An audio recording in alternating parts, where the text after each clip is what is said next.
Hi, and welcome to the Red Zone Warriors special mock draft fantasy football show. I am Rob, the Commish Smith, here along with my co-host, Jim, the Jimmer Kiernan, our resident Lions fan, as always, Jay Cushman Corsel. But we are not alone this evening. No, we are not. We are proud to be joined by a talented group of fantasy football players to aid us in this mock draft this evening. Gentlemen, how are we doing? Doing good. Yes, all right, good. Happy to be here. All right, so the mock draft has actually started. We're going to go ahead and introduce some of these folks, though, and we'll get back to who their picks were here in a minute. So this is going to be a 10-team, 16-round PPR snake draft, so pretty standard. It's going to start 1 quarterback, 2 running backs. This is a 3 wide receiver / tight end flex. So it's no mandatory wide receivers. It's a 3 wide receiver / tight end flex, a defense, and a kicker. So there'll be 8 starters, 8 bench players. And we're not going to go with the scoring on the system. We're going to go standard 4-point quarterback touchdown, 6 points for all else, and so forth. We also are going to be under the assumption that waivers will run prior to week 1. So that if you want to possibly wait on a defense or a kicker and draft, we can do that. So I'm going to go ahead and start introducing some of our guys. So in the 1 hole is one Mr. Chris Banks. Chris is an experienced, I'm saying all this because he will not come out and be as honest with us as he is and say how good that he really is. He's an experienced high-stakes fantasy football player, invested a ton of money over the past couple of years, played in over 400 leagues in the past 2 years alone, going against some of the best high-stakes players in the world. In 2013, last year, he entered 200 teams to the Fantasy Football Guys Players Championship. 117 of those teams went to the playoffs, which is a whopping 89%. He had 72 teams advance to the league championships, 34 of the 200. In those leagues, he actually won his league outright in those 12-man leagues. So this is a guy who knows what the heck he's doing. He was the champion by a large margin in the 2013 Pros versus Joes competition. So he definitely knows his business. So he streams all his high-stakes fantasy football knowledge on Twitch at iPlayFantasy. So if you guys want to catch him on Twitch, he's really good on Twitter at iPlayFantasy of notifying when his next live Twitch feed will be. And Chris, I believe you're doing one later tonight. Is that true? Well, I don't know if it's going to fill. I hope it does. But we'll see. If it does fill, I'll definitely be streaming over at twitch.tv/iPlayFantasy. But thank you very much for the very kind introduction, and it's a pleasure to be here tonight with all these great fantasy football minds. Looking forward to a good draft. All right. So we've got one Mr. Sean Williams, a.k.a. Big Poppa, who will be drafting out of the, 5 hole this evening. Been playing high-level fantasy football for years and actually plays a ton of daily leagues, is my understanding. Is that correct, Sean? Yeah, probably a little too much. Well, fair enough. We're definitely going to have a show dedicated to daily leagues, and none of us here play that much in Red Zone Warriors, so might have to bring you back on. But you can follow Sean at Big Poppa DB8, and we'll get into the specifics and spelling and such later. So we're going to move on. Let's see. We've got a whole group here. From Let's Talk FF for Fantasy Football Guys on Twitter, one of which is Mr. Nick Schreck. Nick is drafting from the 3 hole tonight. So Nick, why don't you kind of introduce your guys and where they're picking from and kind of what what you guys do on Twitter, and also your website and kind of the content that you guys provide. Sure, Rob. Thanks for the introduction. Just on behalf of the site, I just want to thank everybody for having us on today. Pretty much what we did was we've just decided that we see the standard stuff on ESPN and all these other sites, and we just kind of wanted to give our own take on it. Together, the 4 of us, along with 6 of our other good buddies, have been playing this will be our 5th year anniversary coming up. So we've had some experience playing in the group and before, and we just kind of wanted to bring it to everybody else. So online we are churning out content. We try to do it daily as best we can, what players we like, what we don't. We've got our rankings up there, and just jumping into the pile of fantasy football news online. So we just want to share our knowledge and have a good time. That's why we're all here. We're all addicts, clearly. So I guess I'll introduce who else we're here with. We got in the what spot? the 10 spot, we've got Matt Rodgers. He's been with us for 5 years now, and he contributes on the site. Got his rankings here. Great guy, Green Bay Packers fan. We all love fantasy. We'll jump down to Don at pick number 7. Same thing, we're all in the league together. Everyone's big contributors to the site, and we just, we're all churning out content, trying to talk some fantasy football. And in the 8 spot, we've got Vinny Gonzalez with us. All I can really say is everybody's awesome. We're all here to have a good time, make some picks, and see where we all fuck up, because we're all not going to agree on some of the picks that are going to go down tonight. So it'll be interesting to say the least. So that's about it for me. But thank you guys for having us. Yes, thank you. Yeah, thanks guys. Yeah, absolutely. And kids you not, guys, these guys put out some great content on their sites. They do it seems like every couple of minutes actually when I follow them on Twitter. So definitely check out their stuff. We have Cushman, of course. He's from our own group. Jay, the Cushman Corso, he's picking from the 9 hole, and Jimmer is picking from the 6 hole, and I am in the 2 spot. So last but certainly not least is Josh Berger. Josh Berger is at Berger2QBs on Twitter. He's a co-host along with his co-host Josh Lake. For a fantasy football podcast that I believe, Josh, you guys have been doing for, about a year now? Yeah, we've been doing the podcast for about a year. Been writing some articles for a while since then, and recently joined up with fakepigskin.com to specifically focus on quarterbacks. What we do is kind of the 2-quarterback format, and so particularly we talk about everything, but we try to really have a specialty in 2 quarterbacks and looking at some of those quarterbacks that standard formats don't even bother to worry about. So we have a lot of fun over there at Fake Pigskin. Gotcha. Well, I basically brought you on, Josh, because you're a Broncos fan. So that's what it comes down to for me. I am that. Absolutely. He's also from the Lone Star State. Kind of got some relatives out there, too, so it's kind of cool. So Josh is drafting again out of the 4 hole. So that's kind of it for introductions. I actually auto-picked because I'm talking too much, but I got Adrian Peterson, so I can't complain.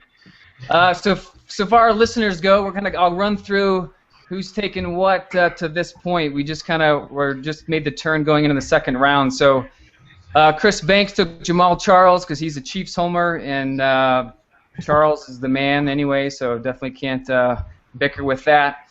I took Adrian Peterson. Nick took LaShawn McCoy. Josh took Matt Forte. Sean Big Poppa took Jimmy Graham. Jim Kiernan, look at that. Giovanni Bernard at the 6th pick. I think he did that because he's got him in the top 5 this year. Kind of give him help for that. So he went ahead and threw it against the wall. We'll see if it sticks. Don picked Calvin Johnson out of the 7 spots. We got Vinny taking A.J. Green. So those are the first 2 wide receivers to go. Jay took Eddie Lacy. And Matt at the 10 hole took Le'Veon Bell, followed by Des Bryant. Came back on the turn. Cushman took Demaryius Thomas. Vinny took Brandon Marshall. We got DeMarco Murray next, and now the Cushman is on the clock. So we did have a tight end go in the first round. No surprise there. Sean, Jimmy obviously sets himself apart at that position. There was just being at that 5 spot with his top 4 RBs gone. What was your rationale there to take him versus like a Calvin or someone? My argument is I want to get as far ahead as possible, right? And I think I do that by taking the best tight end off the board. I'm getting a point getting a point deficit against every other team at least the tight end spot starting off in the first round. Okay. No, fair enough. He definitely sets himself apart, and I know Chris and all the high stakes leagues that you play are the ones that you're doing last year. Of course, it was 1.5 per reception for tight end. So Jimmy Graham was a first overall pick in those leagues typically? Yeah, on my board he was. In several of the football guys drafts that I did take him number 1 overall, and in fact in the only main event league out of the 12 where I had the number 1 pick, I took him number 1 overall. That 1.5 per reception over there in FFPC, that's a real important factor when you're talking about a guy that catches near 100 balls a year at the tight end position. So in that particular format, I think that he's a fine pick all the way up to number 1 overall.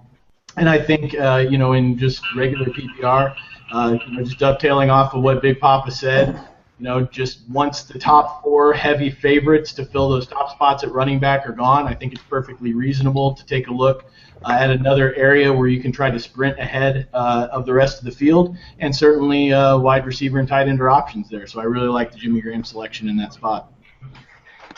Gotcha. All right, so we had the Jimmer who took Gio Bernard in the first round of pick 6, followed that up with Monte Ball in the second, another Denver Homer fan like myself. Sean followed up his Jimmy Graham pick with Julio Jones. Josh followed up Matt Forte with Zach Stacy. And Nick is currently on the clock, having picked LaShawn McCoy 3rd overall. Actually, he picked Alshon Jeffrey. Nice.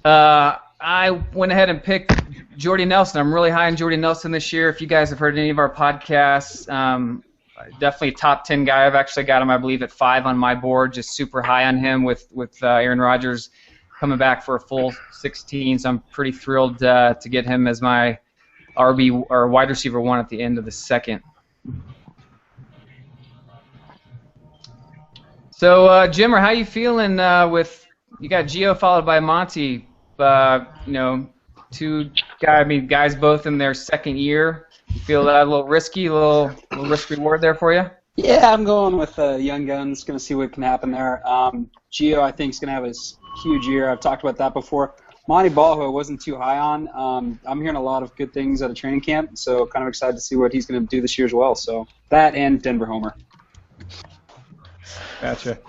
Well, I'm on the clock, so I'm going to actually try to think about this pick here a minute.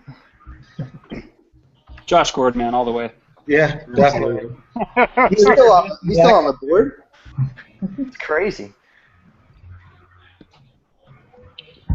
So while Rob's doing that, Marshawn Lynch is sitting there. Is there any thoughts? Oh, dude, he's going to retire. You didn't read that article today?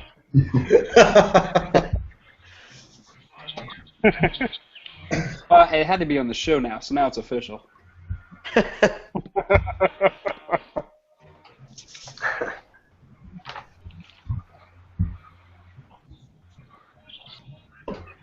No quarterbacks in the first 2 rounds either. Kind of expected that. Yeah.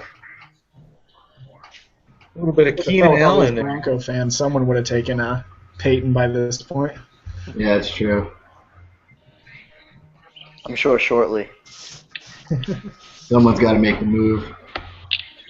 Rob, I can't believe you took Keenan Allen. Yeah, being a Denver that was fan. not.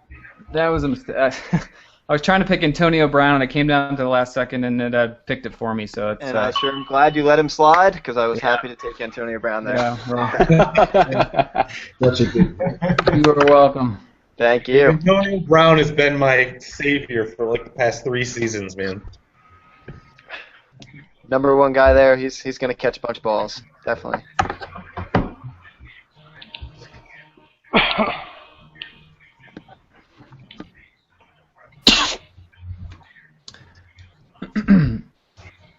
So Chris, I know you talked about Jimmy Graham and so forth, but just for our viewers currently and guys that'll be listening to this down the road. So you went with Jamal Charles, so I feel you obviously feel pretty cemented there at RB1, obviously. But at the turn, when it came back to you, went Julius Thomas followed by Rob Gronkowski. So just talk us through your mentality of getting 2 elite tight ends in the top 3 of your picks. Well, looking at the board, the thing that's a little unique about this draft is the structure of your roster, and I think that's an important lesson for anybody watching out there drafting is, when you're trying to develop a strategy for any particular draft, you want to look at the scoring system and you want to look at the roster construction. In this particular draft, it's unique in that we can start up to 3 tight ends. So it's rare in the sense that by taking back-to-back tight ends at the 2-3 turn, in most drafts, you would really be handcuffing yourself because of the fact that you can't take another tight end at any point later in the draft and start them. And I normally don't like to handcuff myself. I like to kind of take maybe 1 of each position, and that way, the best value that falls around, no matter the position, I can take advantage. But in this draft, where I can actually start 3 tight ends, in this draft, I really think that Jimmy Graham, Julius Thomas, and Rob Gronkowski, if they play 16, are going to be in a tier of their own, or at least they're the favorites, I think, to have some separation over the other guys. And I think that's why they have the average draft positions they do, a round and a half to 2 rounds over the next group. And so what I'm trying to do is get ahead at that position, the same mentality as Jimmy Graham, except I'm trying to double down on the 2 and the 3 instead of having the favorite number 1. So I feel good about that. But really, the flow of this draft is going to determine, I think, if it was the proper strategy, because obviously at this point I'm going to be looking for some good running back value to fall into the middle rounds, and in particular some wide receiver help as well. I will say this, though, just because it is a unique format. Normally I would be targeting at least 1 wide receiver there, if not 2. It's because of this unique structure, though, that I could come out of this only needing to fill one of those wide receiver tight end spots.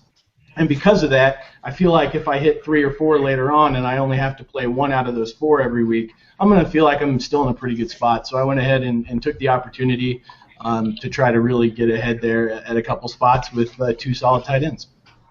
Gotcha. Yeah, Gronk, I mean, who knows with the guy? I mean, to me, I think there's a decent chance he starts off on the PUP list. I definitely don't see him starting the season. Maybe I'm wrong. I've been burned by him in the past, but clearly, if this was a real draft, we're drafting this early. His upside is tremendous. We all know that. So definitely can't fault anyone for taking him in the beginning of the 3rd round. So it went Rob Gronkowski. I inadvertently picked Keenan Allen. What I get for hosting and drafting at the same time. Followed by Antonio Brown by Nick. So Nick's team's now composed of LaShawn McCoy, Alshon Jeffrey, Antonio Brown. So you got a lot of really good PPR guys there. Nick, let me ask you. Yeah. What do you think about Brandon Marshall versus Alshon? I mean, obviously Brandon Marshall went earlier in the 2nd round, but they're so close in ADP. There's really not much of a value anymore for taking Alshon later. So if you had to straight up pick between the 2, who would you go with and why? If I had the option to, with both of them on the board, my pick would be Marshall. I've owned him in the past, seen great success, but to take that out of the equation, with Cutler in there, he's clearly Cutler's guy over Jeffrey. He forces the ball to Marshall, and he gives him more looks. Does Cutler play 16 games? Most people will tell you probably not. But as far as we know, he's healthy. He'll be playing. And for me, I'll take that upside of him forcing the ball Marshall's way. So if it was a dead heat time I could choose, I'd take Marshall. But Jeffrey's still going to get his fair share of looks. We know that offense is filled with fantasy points, Forte in the backfield. Those 2. Who knows what Bennett does at tight end. If Cutler's healthy, though, Marshall will be my guy. Sure. Yeah, I think Cutler played, 10 games last year. If you project his numbers out over 16, I think he would have finished 6th in at least the scoring that we have, and him and McCown combined finished 3rd. So that's been the problem with him. He just hasn't stayed on the field since, I believe, 2009 was the last time the guy played 16 games. But regardless, when he's in there, these guys are going to get the ball. And I think whoever comes in, even though McCown's gone, these are 2 gigantic targets that are dynamic and should have no issues with Alshon there in the 2nd. All right, so we went from Antonio Brown. Next pick there was Randall Cobb, another PPR stud by Josh. So, Josh, your team now is you went running back with Forte and Stacy, followed by Cobb. Do you actually prefer Cobb over Nelson in that offense, if you had the choice, or what are your thoughts about him, especially coming off the injury last year?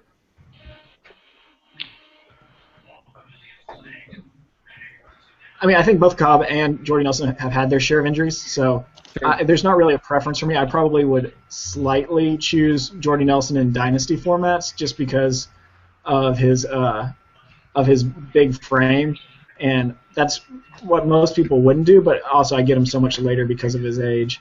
So I like Cobb, and particularly with the 2 running backs I have, I'm not very worried about that position, so now I get to just enjoy the depth that's at wide receiver. And I'll take a late-round quarterback. There's 17 guys out there that could easily end up in the top 10 this year, so why would I rush that? Sure. They lost James Jones. We don't know what they're going to be doing at tight end quite yet. So there's going to be a lot of looks for these guys, obviously, with Aaron Rodgers throwing the ball. So next, the first quarterback went off the board. by Big Poppa here in round 3, pick 5. So, Sean, I mean, you started out with Jimmy, you went Julio, Peyton. You just felt that this is a good value for Peyton in the middle of the 3rd? Well, first of all, like, Peyton already has 2 of his targets off the board, right?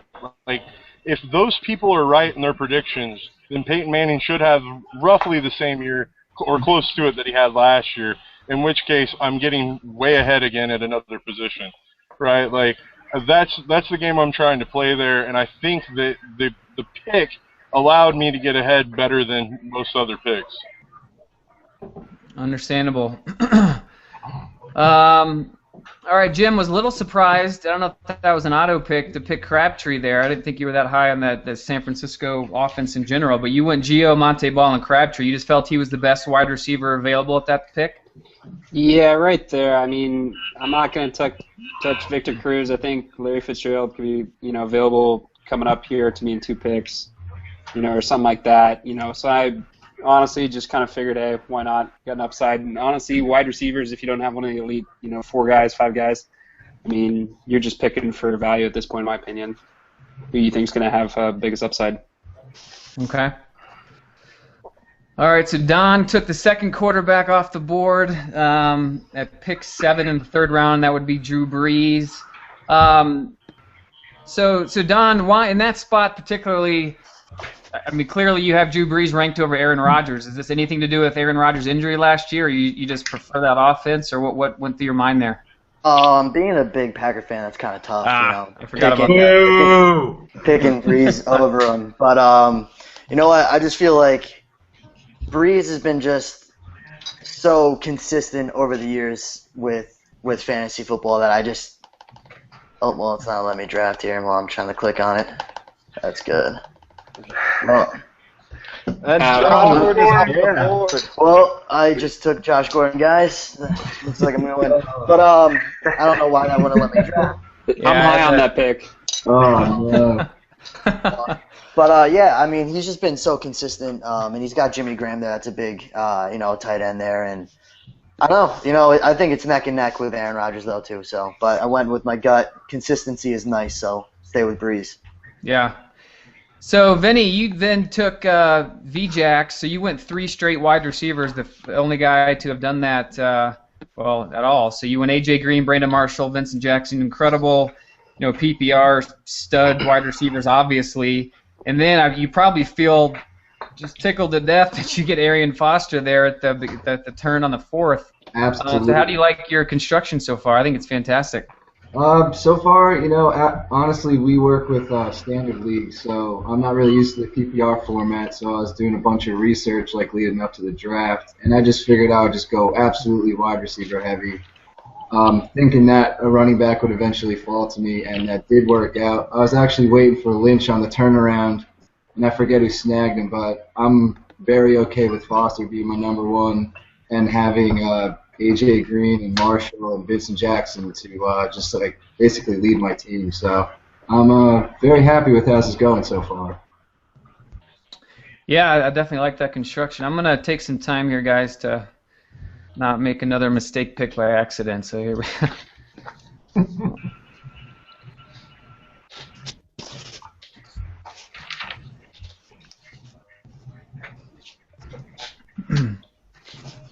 Let's see, Jay, why don't you talk about the construction of your team so far? What are you thinking about? I didn't realize you'd be taking a tight end at this early for you. Yeah, well, again, like Chris said earlier, it's the way this league is set up. You can use more than one tight end if you want to. I'm probably going to try to snag another one later. But pretty happy with getting Demaryius in the 2nd. I definitely didn't see him falling to that round. But I'll take it. You guys want to give it to me, for sure. Well, his average draft position is pretty much right there, isn't it? Somewhere in the 9 to 12 range, or. I've been seeing him go, middle of the 1st round a lot in mock drafts lately. I mean, I think it's an absolute gem right there. So I'm not going to knock you too hard on it, but. Hey, Alfred Morris, what's your thoughts on him for the year 2, by the way? Dude, I think Alfred Morris is going to have a good season. Deshaun Jackson, I don't think he's going to do a ton for the the Redskins offense except for open things up for other guys. Draw those safeties downfield a little bit. Oh, and there goes the commish with Ellington. A little backward. I like the Ellington pick that late. That's nice. Now you know you got to draft Sammy Watkins, go for the all Clemson team. Taj Boyd is skyrocketing. Go to the draft, Taj Boyd. Jim, what round are you picking Cordell Patterson in? Man, if he falls to me this next round, I'm absolutely drafted him. You guys got to understand, this guy, I think he's got the only nude picture of Cordell around, and he's constantly looking at it and touching himself. It's actually a selfie with me and Cordell. I usually touch myself to a lot better than Cordell Patterson. Yeah, like his quarterback's wife, for instance. Yes. Bonder. Granted, he won't be the quarterback hopefully this year, but still.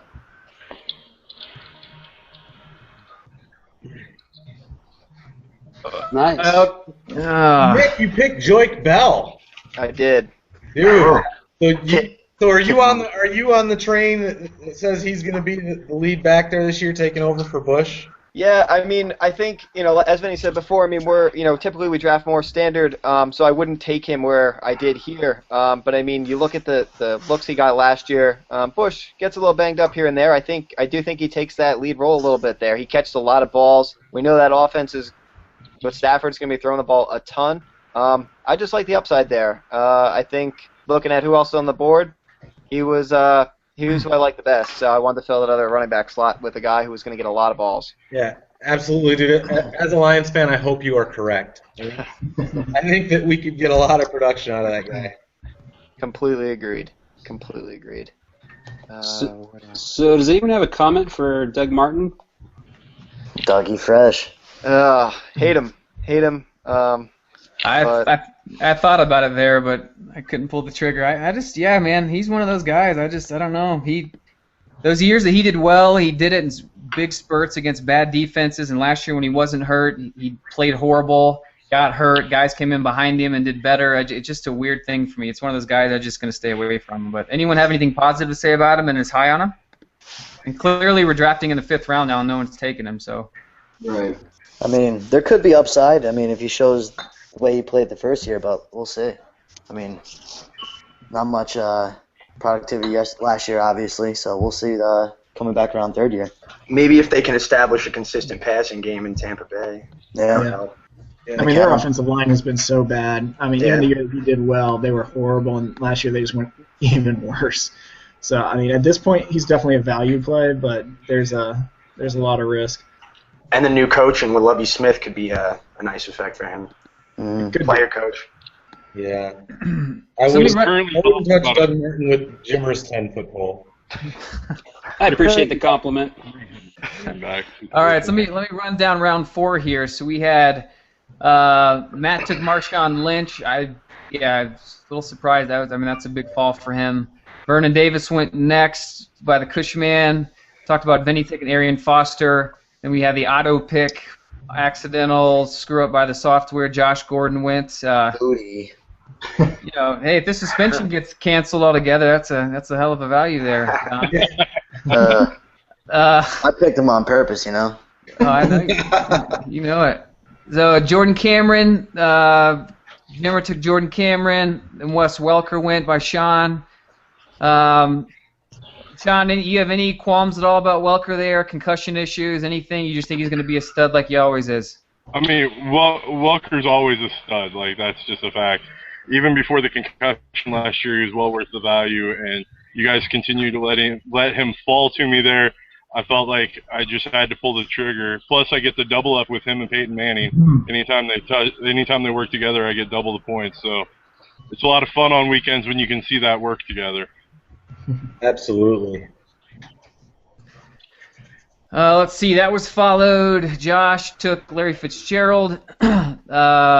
And Nick, we talked about, took Joik Bell, and Joik Bell actually went before Reggie Bush. It's the first time in history that has happened, but that definitely does not mean that's a bad pick, because those guys, I think they're going to split it more than people realize. And Bush seems to be more injury-prone, in my opinion. And to have them both on your same team, I can attest, is a complete nightmare. You never know who to start. I took Andre Ellington at the end of the 4th, pretty high on him. Is he going to get 30 carries a week like his coach says? I think that's ridiculous. But he wouldn't last 2 weeks, I don't think. But I'm super high on him, especially in PPR. I think he's going to kill it. I hope he can just stay healthy all season. Chris finally took a wide receiver there at the end of the 4th. Took Roddy White. Obviously he's consistent as hell. Got Julio back. Those guys are going to tear it up. And he followed that up with Andre Johnson. Chris, are you worried I know we're at this point you really can't think about it because we're drafting so early, but any worries at all about the thought that what's coming out of camp there with him as a potential holdout, or you just say screw that, I'm going to take him regardless because he's going to catch 120 balls? I mean, I'll be honest, I have not heard anything about a potential holdout. I with the new baby, I have been a little bit deficient at keeping up with the news. No excuses. Yeah, exactly. Family before fantasy. I know it's my priorities. I'm gonna just say absent. I'm gonna assume that there's not gonna be a problem there. I'm just gonna give Andre Johnson credit for being a consummate professional. I mean, the guy really has conducted himself as a class act throughout his time in the NFL. I mean, he's played through just some absolute garbage quarterbacks and garbage offensive situations. I've never heard the guy complain. I've never heard him throw a teammate under the bus. He just goes out there, and no matter who's throwing him the ball, if he's on the field, if he's not hurt, the guy is just quarterback proof and absolutely dominates. Last year he had 109 receptions, and that was not with Aaron Rodgers quality quarterbacking by any means. So, again, the only question with him for me would be there is some history of injuries throughout his career. But I look at a guy like Andre Johnson and I say, if he plays 16, I don't know about 120 balls. That'd be nice, particularly for this league.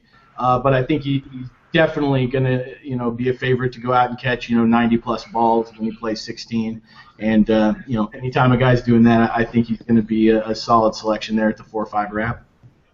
Absolutely. I mean, PPR beast. One thing about him over the years, of course, as you well know, is his touchdowns aren't always where we like them to be. But yeah. regardless, Can you imagine Andre Johnson if he just duked out and ended up on a team like, with a Peyton Manning or something? I mean, I can't even imagine the numbers that guy would have. The fact that he has the numbers he has when you go back to David Carr up through, last year with Schaub and all the quarterbacks that guy has played with, honestly, for me, he's one of my favorite players in the NFL with what he's been able to do. I think it just really speaks to his talent level and also to his work ethic, the fact that he's able to go out there and do it year in and year out, no matter who's throwing him the ball. It's impressive.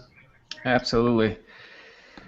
So Chris took Andre there at the beginning of the 5th. I followed it up with Victor Cruz. To me, he was the best guy there, in my opinion. I think. Damn you!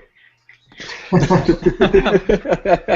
me guess, the Lion just went. Stafford. Knew I should have took. God damn it. And I'm a Packer fan. That's right. From a Packers fan. Salt in the wound. Go get Johnny Manziel, man. He's available. I'm all over that. Gig him. So I took Victor Cruz, second pick of the 5th round. I think he's going to have a bounce-back year. Eli, goddamn, you can't have any worse than he played last year. The offensive line has to be better. He threw so many picks, was on his back. So I think Victor's going to bounce back, and getting him at the beginning of the 5th, I think it's pretty decent value for him there. Now, Nick, this is Spiller. Pretty polarizing guy. No one knows what to do with this guy. You decided to pull the trigger on him before the likes of Reggie Bush or Ben Tate or Toby Gerhart. What are you thinking there? Well, to be honest, I was hoping Cruz was going to slip by you. So he didn't. And when I looked at the board, I really wanted another wide receiver. But there was nobody there I loved enough to take the pick. As you said before, I didn't want to pair Reggie Bush with Joique Bell. I'd rather stick to my guy and not deal with the nightmare that could unfold there for me. And from there, I just, Spiller was down. Like you said, he's a polarizing guy. We don't know what's going to happen in Buffalo, but we've seen him go off. We've seen him have the opportunity. That's just a pure upside pick, hoping for the best there. Yeah. Yeah, Raise it's your just hand if you got bit by the C.J. Spiller bullet last year. It hurt. It hurt. He was a keeper of mine in the 7th last year. Well, we weren't in 400 leagues, brother, so there's less of a chance for that. Thankfully, I'll tell you what. You want to talk about some good fantasy football variants?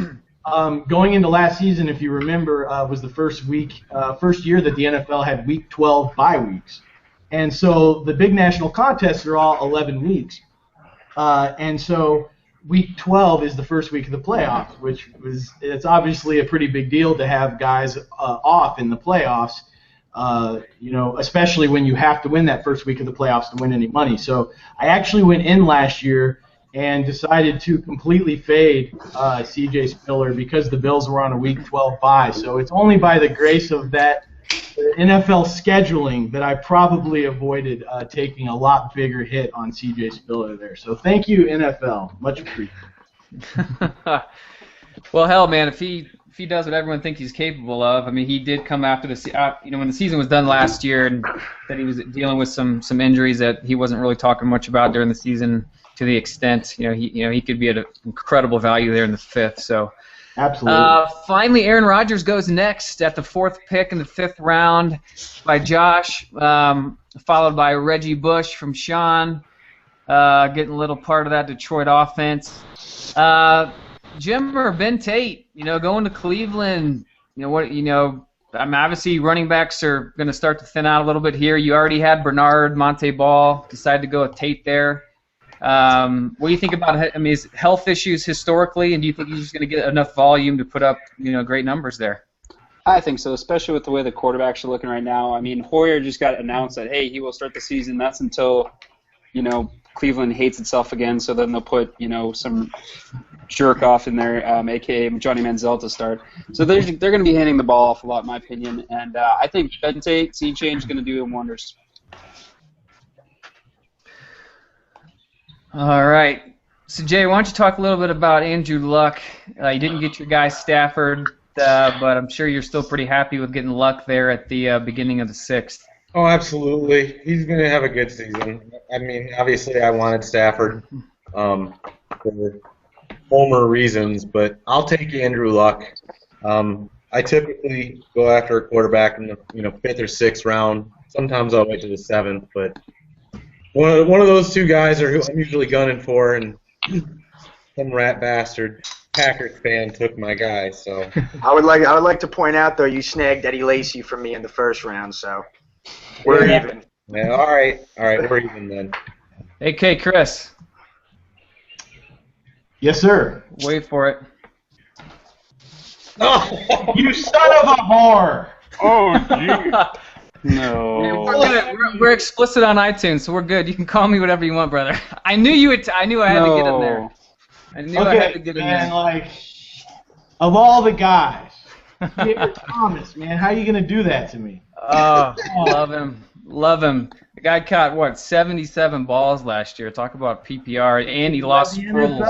He led all running backs in receptions last year. The guy has been perpetually underrated. He's another guy that, as long as he's on the field, in a PPR format, it's just gold. Okay. Need to shut up here and make my picks, I guess. Interesting. Yeah. Who would have thought that a year ago? Rizzle. Ray, don't fill me in an elevator, Rice. Too soon? All right. That's a good pick in PPR right there. Oh, dude, you and the New England Patriots. Oh, holy crap. It's a great pick. Oh. If there's one thing he loves more than the Lions, it's probably the New England Patriots. I'm surprised he didn't draft Tom Brady. You talking about me? Yes, I am absolutely talking about you. I don't like the Patriots. I just like Shane Vereen and Julian Edelman. And the Don't lie. Don't lie. You're drafting Dobson. Maybe. No, man, Brandon LaFell gonna blow up this year. 90 receptions, 1,400 yards, 12 touchdowns. Oh, you bastard! I was waiting for that. We are very high on Mr. Michael Floyd here at Red Zone Warriors. We are not alone in that either. But He was great last year, man. Yeah, he outperformed Larry Fitzgerald in yards. I know that for sure. I think he just completely explodes this season, and I'm happy to get him in the 7th in a PPR especially. Man, I'll tell you, in a 10-team league, there are some stacked teams. Wow. Yes. Yeah, I know, Chris. You do all 12s, right? Yeah, traditionally I have done some 10s in the past, but my league with the guys is 12, and almost all of the high stakes leagues are structured with 12 teams. But yeah, I've done some 10-teamers, just not recently, and I'm looking at it, just kind of remembering. Yeah, I mean they're bloodbaths. When you get, especially a group like this, that's all all knows what they're doing. You look across these teams and you go, man, these teams are all good. All right, so let me back up here and just remind the audience of where we're at. So let's see, where did I leave off? So beginning of the 6th, after Chris took Andre Johnson, he followed it up with Ray Rice, another polarizing guy who apparently beats women. I won't pick him just from moral terms, but yeah, we got to keep that aside in fantasy football. So we're goes with Ray Rice. I guess you're definitely never drafting Ben Roethlisberger then. Exactly. Hey, he has cleaned up his act. Okay, come on. Let's us not judge. I need another beer. Oh, this episode here is sponsored by Tito's Vodka, by the way. Shout out to Tito's. If you want to send me a free bottle, free fifth, I'd appreciate it. I want to give a shout out to Lil Wayne and hydrocodone. Fair enough. All right, so I took Pierre Thomas again. We kind of discussed that. The guy from a PPR perspective, I mean, hell, again, 77 receptions last year. Darren Sproles had the second best on the same team at 75, and he's no longer there. So, not saying that Thomas is going to get 140 catches, but he could get 80 again pretty easy. So, let's see. Nick followed that he took his first tight end, Kyle Rudolph. Yeah, I mean that's another. I'm pretty high on Kyle Rudolph myself. I think that was a great pick there. Doug Martin finally goes to Josh in pretty much the middle of the 6th. That's pretty interesting to see where he'll fall. I think we'll see his ADP creep up as it gets closer to the season. But as of now, this early, I mean that seems pretty normal to me there. So Macklin goes next to Sean, coming back off an ACL. With Deshaun Jackson leaving that offense in a Chip Kelly offense, I mean, Sean, over under that Macklin catches, 95 balls. I mean, I would like to say over, but he's got to stay on the field for 16. It's a risk, but in that system, it's a risk that's well worth taking in the 6th round, in my opinion. He's also technically a bench player for me in this roster format, so I'm able to sub him in whenever I feel the matchup's really good. Or if he breaks, it doesn't really break the bank, right? Because he's already a bench spot. And remind me, Sean, where did he go to college again? Oh, he's a Mizzou Tiger, baby. That's right. Sorry, guys, just had to get the shameless love on the stream. Hey, Jay, can we mute Chris and Sean here on out? Is that possible? We can definitely mute you, though. Okay, KU fan, Mizzou fan. This doesn't. Well, I guess we're not in the same division conference anymore. So. No, and you guys are too afraid to play us in the border war. That's true. That's probably true. All right, so Percy Harvin goes next to Jimmer. I don't know when the last time Percy played 16 games, if he ever has, but when he's actually playing, he's pretty dynamic. We all know that. So I don't think that's bad there in the middle of the 6th. He can definitely make a difference for you. And granted, he's in a different offense, and we haven't seen him play but 1 or 2 games for Seattle. But they did lose Golden Tate, so we'll see how much more throwing they do. Probably not a whole lot, but he's dynamic for sure. Apparently, he had a big game in the Super Bowl. I didn't watch it as a Broncos fan. I didn't either. I missed it completely. Yeah. Wow. I just about cried. So we have T.Y. Hilton going next to Don. Don, let me ask you. I mean, from a wide receiver perspective in the Indianapolis, offense there. I mean, T.Y. blew it up last year because Reggie Wayne, of course, went out. They They've had some additions to that wide receiver core. Do you see him as the number one at the end of the season, the number one option there? Actually, I think there's a really good chance. I mean, you got Reggie Wayne. He's a little bit older. I mean, he's the captain over there, receiving core. But, I mean, listen, with that injury last year, we'll see this year. And, Hakeem Nicks, he's a China doll, man. So he's always hurt. I think T.Y. is going to have a good year this year, and I think Luck's going to even have a better year. So we got Luck there on him. I think he's a really good option. So I'm high on him. I'm definitely high on him.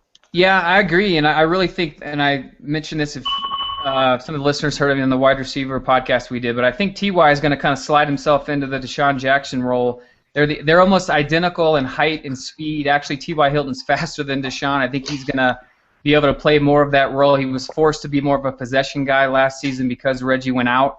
So I see him more of a downfield threat. So I think his receptions will probably go down a little bit, but I think his yards and touchdowns could definitely go up. So to get him towards the latter part of the sixth, I think is a pretty fantastic pick. So let's see. Vinny followed that up. He went 3 straight wide receivers and then 3 straight running backs. I'm really liking his team here. He had A.J. Green, Brandon Marshall, Vincent Jackson. Then he was still able to get Arian Foster, Toby Gerhart, the number 1 guy there in Jacksonville, who I'm also pretty high on. And then Chris Johnson, another polarizing player. What's this guy going to do in New York? None of us really know. I mean, some people think he may not even get the starting role. I mean, I assume he will, but just trying to add to your your running back depth there, Vinny, since you went wide receiver early. Yeah, going 3 back-to-back wasn't really my plan. I was trying to see if T.Y. would sneak down, but Don snagged him up right before me. So I was a little unhappy about that. And grabbing Chris Johnson definitely wasn't my number 1 pick there, but I just figured the guy's got potential, and if the Jets can organize anything that resembles an offense this season, it'll be getting Chris Johnson the ball in the screen game at least a couple times a game.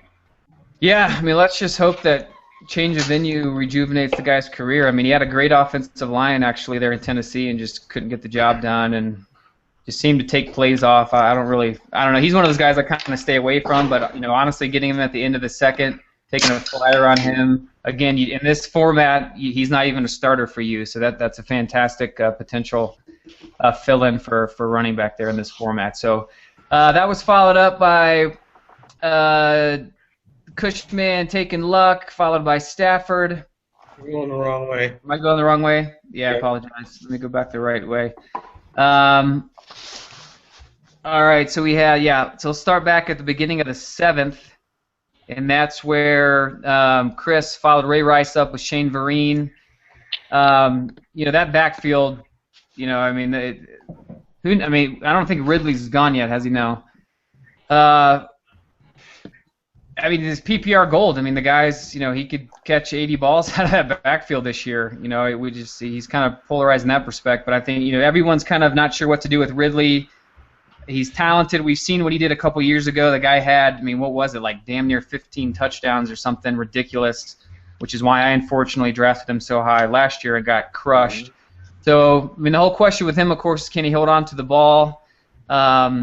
So if he can do that, he's still going to have a good chunk of that backfield. But regardless, Shane Vereen is going to be involved, and if Ridley fumbles, you might see Shane Vereen in there, even more than he typically is. So it's a great pick there. Again, I took Michael Floyd, Bishop Shanky, the first rookie to go off the board there.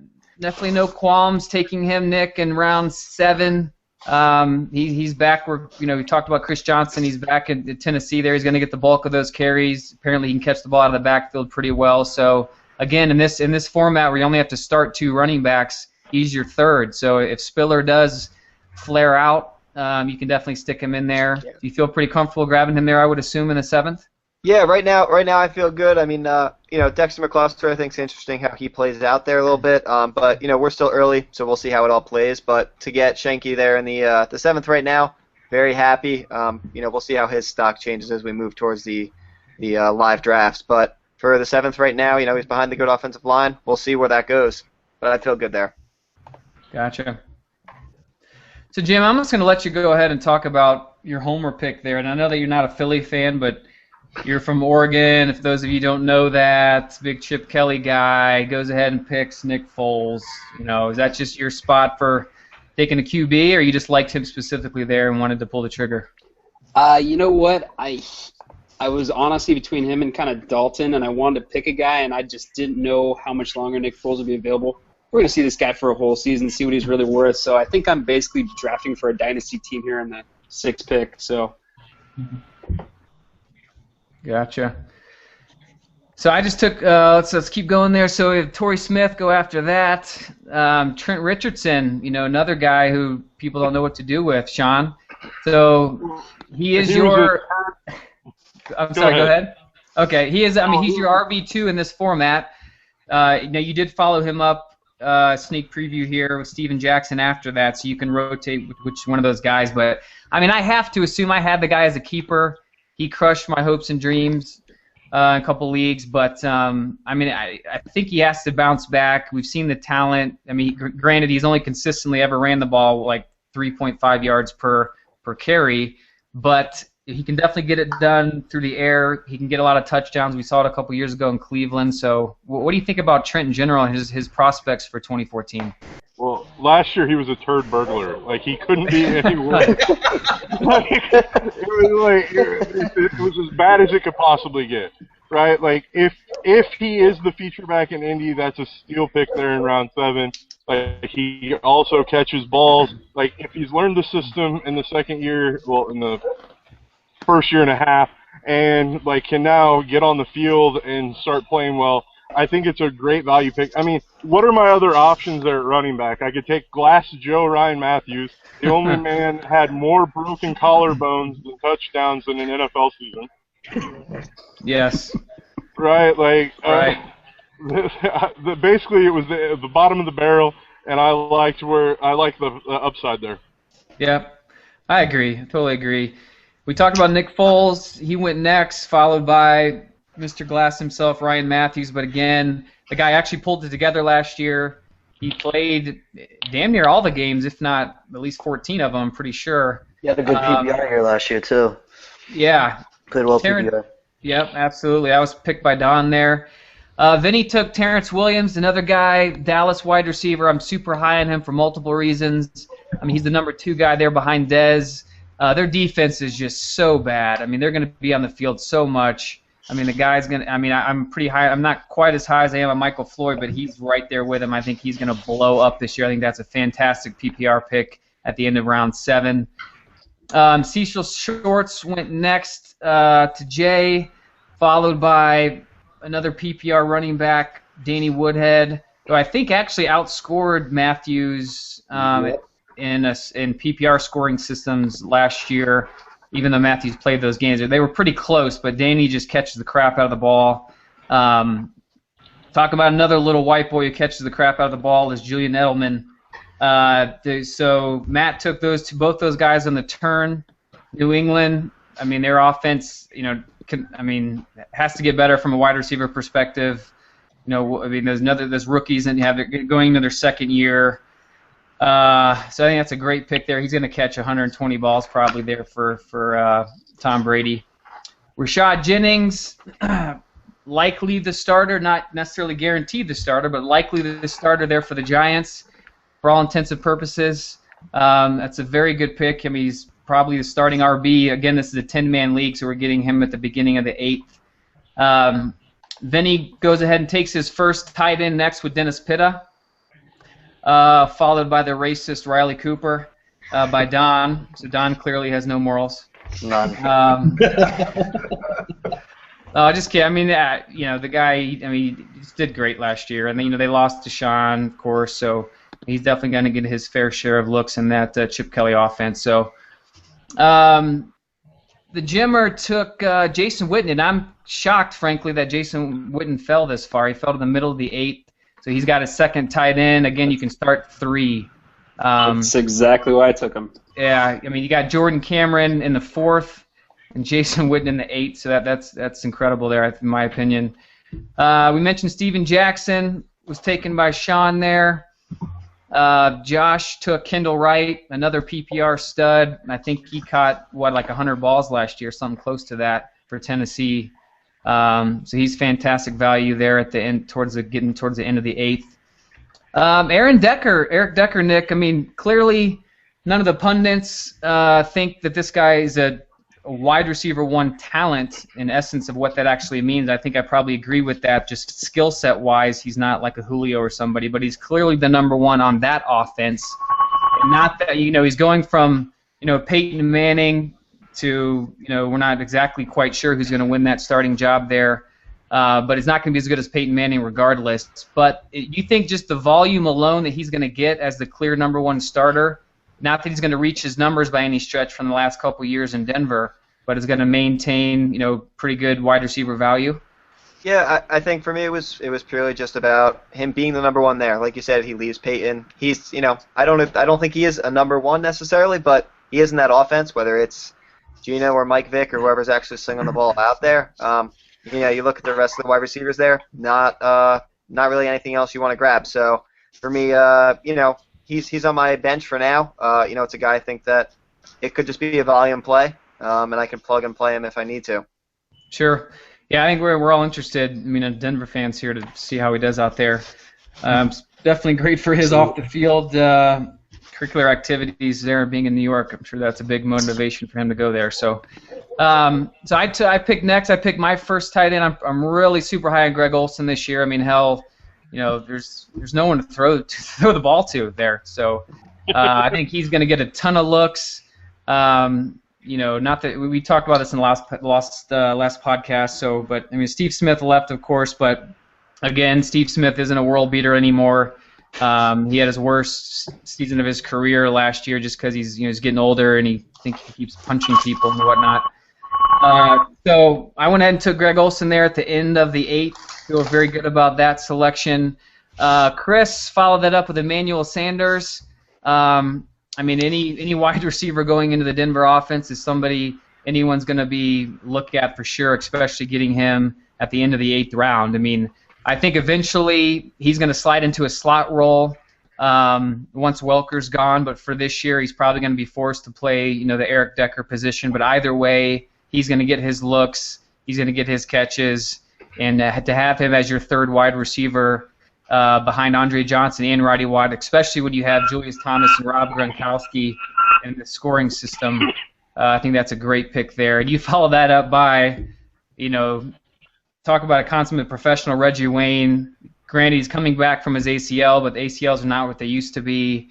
He could easily catch, 85 balls again this year and be great for you for depth, no doubt about it. So I went back-to-back tight ends. I hadn't picked one yet, so I went with Mr. Concussion himself, Jordan Reed. I'm just going to pray that he just can last, 5 games, over, under, 6 games, guys? What are you thinking? Is he even medically cleared to run yet? I don't know. God, he's so talented. If you push his numbers out, he literally was on pace for being like the best rookie tight end in history had he been able to continue to play. So he's on a dynamic offense. We know that, and I think the addition of Deshaun Jackson in Washington is only going to help him. If he can just stay on the field, the guy's going to be a beast. I'm definitely willing to pull the trigger on him, especially in this format. In the 9th round. So the second rookie of the night goes next. Mike Evans to Nick, followed by Mike Wallace to Josh. And wow, Jay, I'm surprised you didn't cuss when Sean picked Eric Ebron, your Detroit tight end rookie there. Hey, Rob, can I go back real quick to Nick with Mike Evans? Absolutely. Nick, what was the rationale there taking him as the first rookie wide receiver off the board? I mean, for me there, I liked him. Really, he's going to be out there with Vincent Jackson. I mean, we don't know what's going on necessarily with the QB situation. But for me, I think it was just I looked at the way the board fell, and for me, I didn't want Mike Wallace there. Kind of know what's going on there. I just think the upside of the targets for Mike Evans in Tampa, and I was just trying to load up on some wide receivers. I already had 4 backs, and I think he'll see a bunch of targets down there. We'll see what the offense puts together, but I think for me it was just about the potential targets there. Gotcha. Cool. All right, I'm about on the clock here. Let's see. So, Sean, why did you steal Eric Ebron from me? Well, I'll be honest. Like, they're talking about this new fast-paced offense that the Lions that they have subscribed to, and the Lions sacked up to take Ebron where they did. And I think Ebron's a beast, and anyone that can help Megatron get open will be a focal point of that offense. And I think that there's a possibility that he can be a top 5 tight end if it breaks down right. And I could be wrong. What about the explosiveness of a Brandon Pettigrew playing in front of him? The playmaking and yard after catch ability of a Brandon Pettigrew. I mean, Chris, I got to stop you right there, Chris. I believe Pettigrew actually has negative snaps. Touch the ball first. Yes. Yeah. Touché. That's the perfect response. Absolutely right. It's hard to get yards after catch when you can't catch. Wow. Sorry, Sean. We call Pettigrew stone hands. Oh, man. Dude, As a Lions fan, Jay, I feel for you, buddy. I mean, I used to just hammer that Pettigrew because he had those years where he'd catch, between 70 and 80 balls. And, I mean, watching that guy get fantasy points is just it's mentally taxing. Just watching him. You should be a Lions fan, period. I feel like literally I have to take a nap after watching him play because he gets me so worked up. I'm like, run with the ball. Gain a positive yard. Don't be afraid. Okay. That's me every Sunday.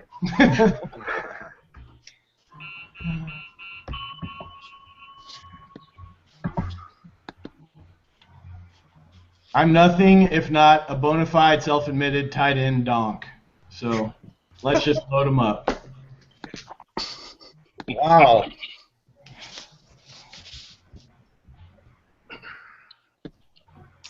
All right, on the clock again here. Let's see. Rob, I'm drafting RG3 right now if you don't.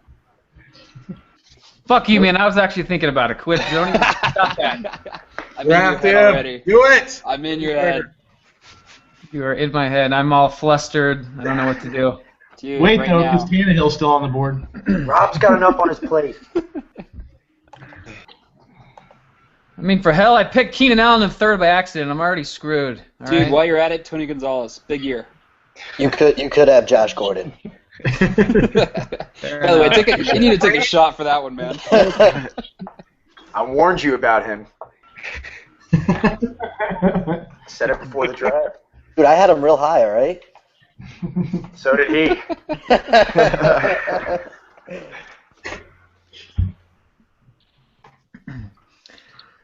All right, so let's see where we're at here. Marvin Jones, huh? Interesting. Yeah, I'm feeling pretty good about Marvin, actually, and I'll take him in the 11th as my fourth wide receiver. So Zach Ertz, as Chris pointed out, he's nuts about tight ends. He went Zach Ertz and Martellus Bennett on that wrap there at the 10-11. But following down the 10th here, let's see what Charles Clay was taken at the beginning of the 9th. That was Matt's first tight end. That was followed by Tavon Austin by the Jimmer. Romo went before, let's see. Pull up the list here. Romo went before the likes of Matt Ryan. That's about it. No. I mean, Tom Brady's on the board, Dalton, Rivers, Roethlisberger, Cutler, Kaepernick, RG3, Cam. So pretty high on Romo there. Vinny, are you a Dallas fan, or what's the deal there? I am a Bengals fan, but I absolutely love Tony Romo. He picks Romo every year. I have had him last year. I don't know. They're just always, their defense is always garbage, and he's always just slinging it, just trying to squeeze it in. He will do literally anything. Yeah. Well, just to let you know, before Rob, our commissioner, won the championship this last year, he was nicknamed Romo because he just never won. Yeah. In my defense, Romo never even gets close. I was like in the championship almost every year and would never win the damn thing, and that's what I got that nickname. I don't think that's even fair. It was a bad comparison. You use that in the past tense. I still call him Romo. Yeah, I enjoy that. All right, so let's see. So Romo was followed by Golden Tate. Again, surprised Jay didn't cuss on that one. Don grabbed him. Brandon Cooks went next. I'm pretty high on him from a rookie wide receiver perspective. Hell, he's Drew Brees throwing him the ball. It's a pretty good spot there, especially in the middle of the 10th. By the Jimmer, Dwayne Bowe. Sean takes Dwayne Bowe. Sean, as a longtime fantasy football player, I know you're a Kansas City fan, but he's definitely I think he had one really super good year, and what are your thoughts about Dwayne Bowe? Just why he's not as good as we maybe hoped he was, or what's the deal with him? Well, first of all, thanks to the train in the background, this will be interesting. But he's the only number one wide receiver on the board at that point in time, right? Like, I am drafting a surefire number one wide receiver who had a top 10 year 3 years ago, right? Like, if the second year in this new system and with Alex Smith is what I think it can be, like, I'm getting great value there in a bench spot, taking a starting number one wide receiver that nobody else is getting while they're all throwing darts. Sure. Well, and again, you're getting him in the middle of the 10th, so no one can knock you for that for sure. So Dwayne Bowe's followed by DeAndre Hopkins, by Josh. I ended up taking, I was going to take him. That's why I thought. Nick took Stephen Ridley right out from under me towards the end of the 10th round there. I ended up taking Fred Jackson. Again, I know he's old, but he got it done last year, and I still don't know what if C.J. Spiller's what he's gonna do. So I took Fred Jackson, 10th there, which is my fourth running back. So again, just I can plug and play him. You only have to start two in this system. So let me go back to Chris, who took Zach Ertz, followed by Martellus Bennett there on the wrap. He now has, wait for it, 4 tight ends. Chris, nice job at you. That's right. We're about halfway there. How many more rounds are left? Can I get 8? That's right. Yes, I can.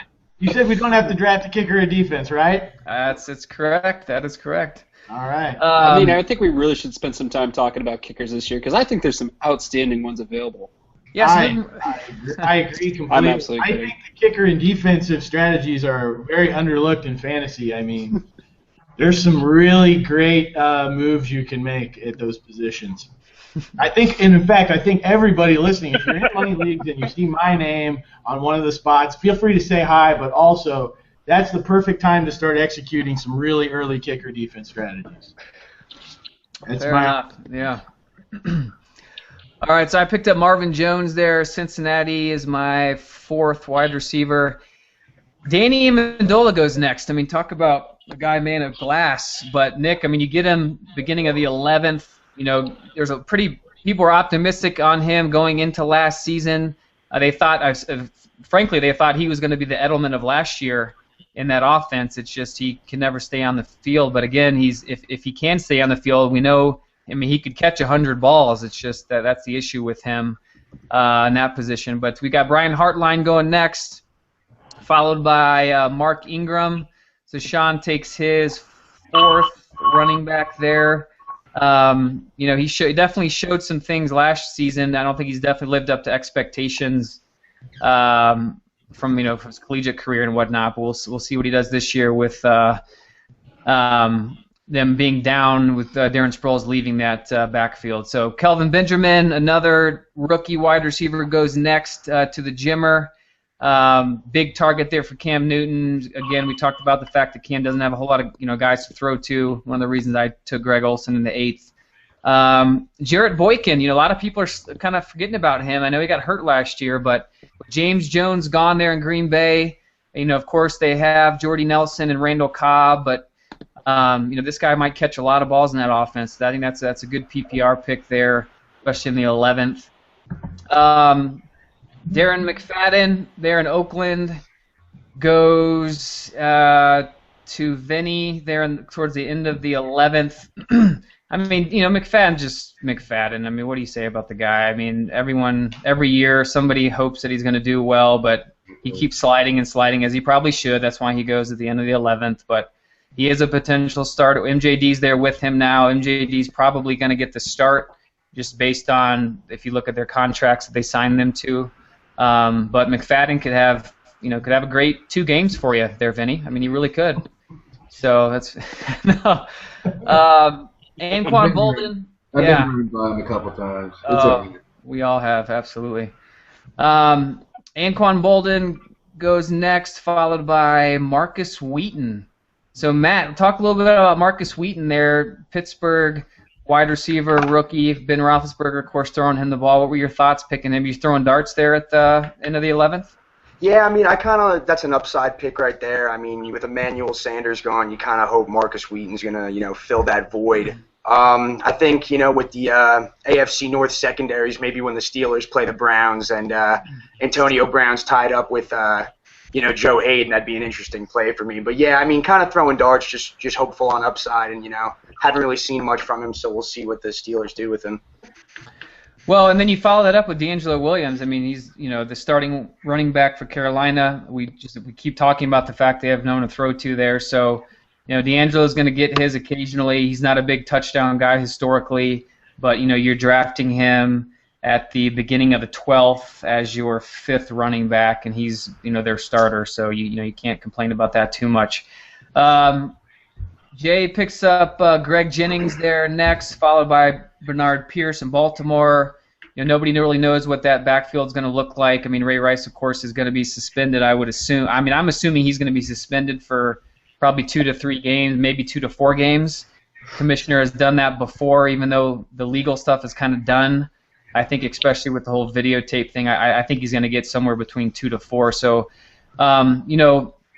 their rushing offense was horrible last year, but they only ran for like 3.2 yards a carry, something like that, and Bernard was in that role. But I think he's definitely going to get the start, for as many suspension games as Ray Rice has. So getting him in the 12th is a pretty good pick there for Vinny. Followed by Hakeem Nicks to Don, followed by Nate Washington. Sean picks up Andre Brown, running back out of Houston. Christine Michael, this is a guy who's been in the news quite a bit lately. There was a lot of talk, Josh, I'm sure you saw this. I know you followed this. Nick, you took RG3, you bastard. You're welcome. Damn it. Got that, did you? Let me do something here real quick. I'm so pissed. That's great. All right, so Christine, I was saying, my point was that things were coming out in the media that Marshawn Lynch was going to deduct some of his carries to Christine Michael in that backfield, and that's since been kind of torn down over the last 24, 48 hours. I mean, was that just you're just kind? I mean, you didn't draft Lynch, so it's not a handcuff for you. Is that just a case where if Lynch goes down or this guy becomes more relevant in that offense, you're getting him in the 12th, you're just going to go ahead and snag a guy like that? Yeah, I mean, he's a bit of a lottery pick for me. I believe in his talent. Got to see him whenever he played at A&M, and he's good. He's every bit as good as Lynch was at his age, and Lynch is getting older. Also, he has a habit of doing things like sitting out. I think that Pete Carroll's had enough of it, so I don't think he will replace him short of an injury, but I do think that an injury could very well happen, and at this point, why not shoot for it? Sure. Yeah, we're definitely getting to that point in the draft here. We just started the 13th round, so we're all kind of just throwing darts here. Let's see. I'm on the clock. Don, I have a question. Do you think Josh Gordon, since you have him, will still be playing catch with Brandon Whedon on the weekends, or they're going to end their friendship completely? Oh, it's over, man. Whedon doesn't do those things, man. He doesn't even smoke. He might now that he's in Dallas. He probably should now that he's in Dallas. Wait till he goes to Jerry. The only way you can deal with Jerry Jones. Yeah, he's smoking Romo's beehole. Dude, can you imagine that? Him sitting with Jeremy Jones up in the box being like, I play video games on this big screen sometimes. All right, Imagine how so awesome that would be. I'm getting ripped and playing that on the Jumbotron. I'm going to turn this thing 3D next year. Yeah. All right, so Nick snaked out RG3 from me towards the end of the 12th. I ended up taking Matt Ryan instead. I mean, I still feel great about that, getting him there in the 12th round. I mean, Matt Ryan, he's getting Julio back.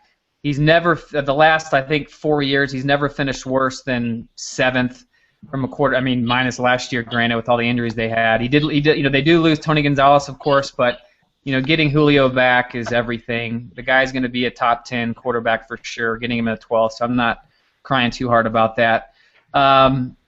Sean Green gets taken by Chris there at the end of the 12th. Again, some people think that we don't really know what to think about that backfield right now and who's going to get that starting job. So there's a good chance that he could take that from Chris Johnson. We'll see how that pans out here closer to the season getting started. So he follows that up at the wrap there at the 12-13 with James Jones. He's going to be the number 1 wide receiver there in Oakland. I mean, everyone hates on Oakland, doesn't really draft anybody there, but I mean, hell, you're getting the number 1 guy still at the beginning of the 13th round, so that's still great value. I officially joined the contest of trying to draft more tight ends than Chris with my 3rd tight end, Heath Miller. Feel pretty good about him actually this season, having going into a full healthy year for him. They of course lost Emmanuel Sanders there, so I think there's going to be some more looks for Heath Miller. That was followed up by Ladarius Green, Nick. So San Diego, I mean, I don't know if okay, so Antonio Gates hasn't even gone yet, so you clearly have him higher than Antonio Gates from a tight end perspective on that offense. You just think he's just going to break out and outperform him this season? I just think he's got more upside than Antonio Gates. Phillip Rivers, has his up and down years kind of thing, but I think Ladarius Green, he showed some flashes last year. Gates, I feel like we kind of know what we get to an extent, and at this point, like we said before, we're kind of throwing darts. I think I'm just taking the flyer on Green, hoping he's got better value. Yeah. Does anyone else have any thoughts on the Green versus Gates kind of situation there? Gates has looked old and busted to me for the last couple of years. Yeah. Yeah, if it didn't happen last year, I don't think it's going to. I mean, with Phillip Rivers doing so much better with the new head coach, the new system, I have no problem with Green going well before Antonio Gates. Well, and again, I didn't mention this, Nick. I mean, that's his 2nd tight end there. He picked Kyle Rudolph in the 6th round, so this wasn't his first tight end off the board. So Josh follows that up with Robert Woods. Kenny Stills goes next. A guy I was pretty high on before the Brandon Cooks rookie signing there. So that brought him a little bit down my board from what it was, but he still can catch a lot of balls there in that offense. Pretty much any of us could, I'm pretty sure. Jim joins the tight end competition with his 3rd tight end, Delaney Walker, in the middle of the 13th. And that's followed by Don taking Aaron Dobson. I think, Aaron Dobson, we mentioned this New England wide receiver corps, pretty poor last season, but he definitely showed flashes. He's going to get another year to learn that offense. He's got, Hall of Famer throwing him the ball. I think he takes a big leap forward this season, so getting him in the 13th is pretty fantastic value. Doug Baldwin goes next. Of course, Golden Tate left that offense. So, Doug's going to be the default number 1, I think. Well, Percy Harvin, of course, if he can stay on the field. But between those two guys, those are definitely the main wide receivers there. Owen Daniels is followed up by Cushman. That's his 2nd tight end. We got Vernon Davis in the 4th and Owen Daniels in the 13th. LeGarrette Blunt goes next to Matt here. He's at the wrap. He's on the clock actually at the 14th. He goes over to Pittsburgh. He's behind the outstanding rookie of last year, Le'Veon Bell. Is this guy going to vulture some touchdowns? Maybe, probably. We definitely underestimated him. At least I did last year. in that New England backfield. But a lot of that was probably because Ridley was on the bench quite a bit with his fumbling problems. But Matt follows that up there on the turn. He takes his second quarterback. He drafted Stafford at sixth round. Follows it up with Kaepernick in the beginning of the 14th. So Matt, you have a top. Well, it just depends on, of course, what you look at. But Stafford's probably a top 6 consensus guy. You go ahead and draft Kaepernick. Do you typically draft 2 quarterbacks just as a backup situation, or what is your mental process there for that? Actually, I never do unless it's like a rookie that I'm taking a flyer on, like an RG3 when he was a rookie or something like that. But it was really just a value pick for me. I didn't really see any receivers or running backs that I really liked, like at this spot. And Kaepernick, I feel like, fell really hard. I could do a matchup play or look to trade him in the year, or Stafford, or however I could work that. So I figured it was more of a value pick than taking my 7th running back or whatever it would have been. Sure. All right, Jonathan Stewart goes next to Jay there, kind of towards the beginning of the 14th, followed by Chris Ivory. That's where we're at up to date here. The first one's off. Let's see. Cricket. Yeah, I'm going to actually try to get some guys in my queue for once.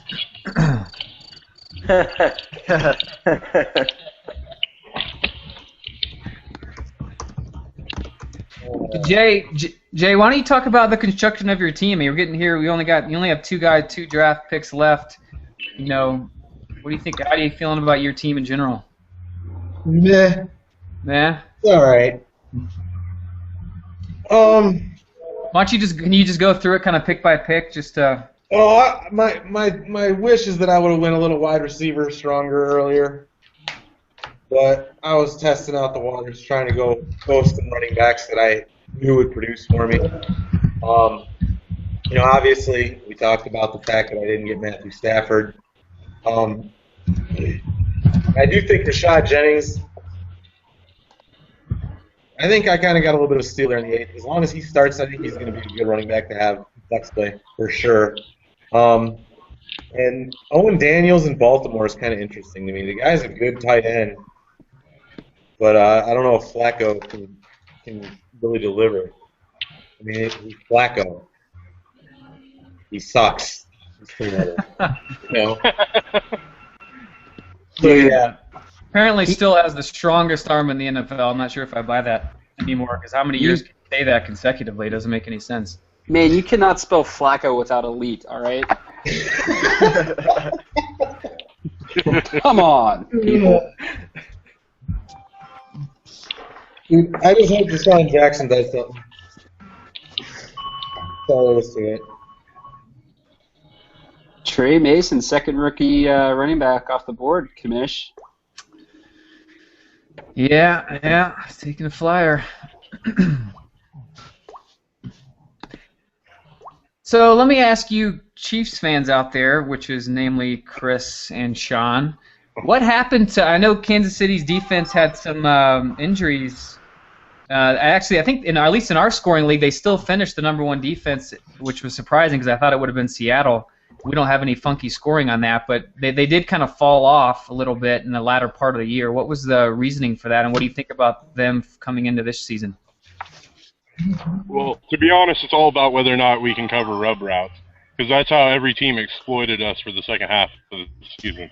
If we can figure out how to get pressure and stop the rub routes, like the problem was the pressure got injured and the rub routes were always open because Brandon Flowers is an undersized corner. Even though he's really good in zone coverage, he's terrible in the man system that we run right now. I hope that they figured that out, and I think they have. I think the draft pick, getting another edge rusher to help spell Tom Ali will help the pass rush.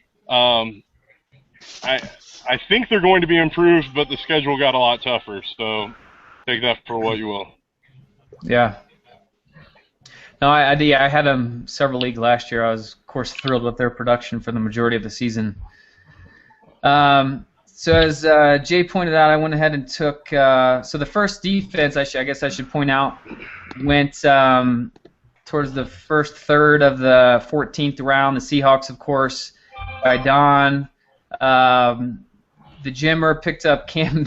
I mean, what about Cam Newton in the 14th? I mean, I talked about this in the last podcast. I mean, the guy's never had good wide receivers to throw to in his entire career. He always finishes 5th. I mean, he literally always finishes 5th. I don't think his wide receivers dropped off as much as people in the media seem to think so. He lost some. He gained some. He does it with his legs. He throws 200 yards a game and still scores you 20 points a week. I dropped him a little bit, but I'm not buying as far of a drop. I mean, granted, some of these other guys have moved up, which naturally moves some guys down, so I did bring him down a little bit. But to get him in the 14th, I mean, granted, he's your second quarterback, by the way, for the listeners here, but that's just that's pretty amazing value there. Brandon LaFell, the new wide receiver, left Carolina. That stud that left Carolina went to New England, goes next. We're throwing darts at this point. 49ers defense, no surprise, goes second defense off the board to Josh, followed by Rod Streeter to Nick. I picked up Trey Mason, the rookie, and that St. Louis backfield behind Zach Stacy. I do not believe he's going to cut a lot into Zach Stacy's carries like some people believe. And Nick, I think Nick, didn't you write that article about that specific thing with Zach Stacy? I did. I mean, as you saw from some of the tweets in the article I wrote, I mean, I'm a huge Zach Stacy believer. They were comparing, his running with, Chris Johnson with Jeff Fisher there and everything else, and you bring over the offensive coordinator from the Jets, all the carries. He's run heavy. I think even if Trey Mason gets some carries there, Zach Stacy's got enough to still be a top tier running back there. Personally, I'm in the boat of loving Zach Stacy, not worried about Trey Mason. Yeah, I just took a flyer on him the 14th. Chris, clearly I've seen him do multiple drafts now on his Twitch account at I Play Fantasy. He always waits on quarterbacks. He took on the wrap of 14-15, takes Tom Brady with Jay Cutler. That's a great tandem to pick. I mean, I got Tom Brady in the 7th round last year and thought I had the pick of the draft, and then he shit the bed. No fault of his own, really. But to have those two guys to stream is fantastic because we know both of them can be elite if they're on the field. So I took my defense. I took the Panthers in the 15th, second to last round, followed by Ronnie Hillman, Andre Roberts, Kenny Britt. As like every year, Kenny Britt's popping up in the media that he's flashing at camp and all this mini camp stuff, but the guy clearly never gets it done. But maybe this is his year. We'll see. Jericho Cotchery, one of the new lowly wide receivers in Carolina. See what he can do there. Goes next, followed by Phillip Rivers, which was Don's second quarterback. Got Drew Brees in the 3rd, Phillip Rivers in the 15th. Followed by the Broncos defense, which took a huge turn this year with free agency. Just getting DeMarcus Ware alone, not to mention the safeties and so forth. I mean, it's tremendous. And Talib, I mean, that defense is going to turn around big time. Hopefully, we don't get our ass whooped again in the Super Bowl. Jimmer takes his man crush, Matt Prater, as he does in the. Prater crush on a kicker, nice. I love it. Man loves him some Prater. Dude, I'm just saying, I met. You did right there. Dude, you stole Prater from me last year, you little bastard. Dude, I'm just saying. That's what happens. Well, you're still a bastard. Okay. It doesn't change what you are. Jay, I got to meet Matt Prater. He might be the most physically fit kicker I've ever seen in my life. Like, I was actually scared of him, and he's 3 inches shorter than me. That's because he's fucking. You clearly haven't met Janikowski. Dude, I was going to say, man, Janikowski is fit. No, but I mean, I'm talking about physically kicking. I'm not talking about beer guy. I'm talking about physically fit. Majestic beer belly from Janikowski would smoke cigarettes on the field. I'm very convinced.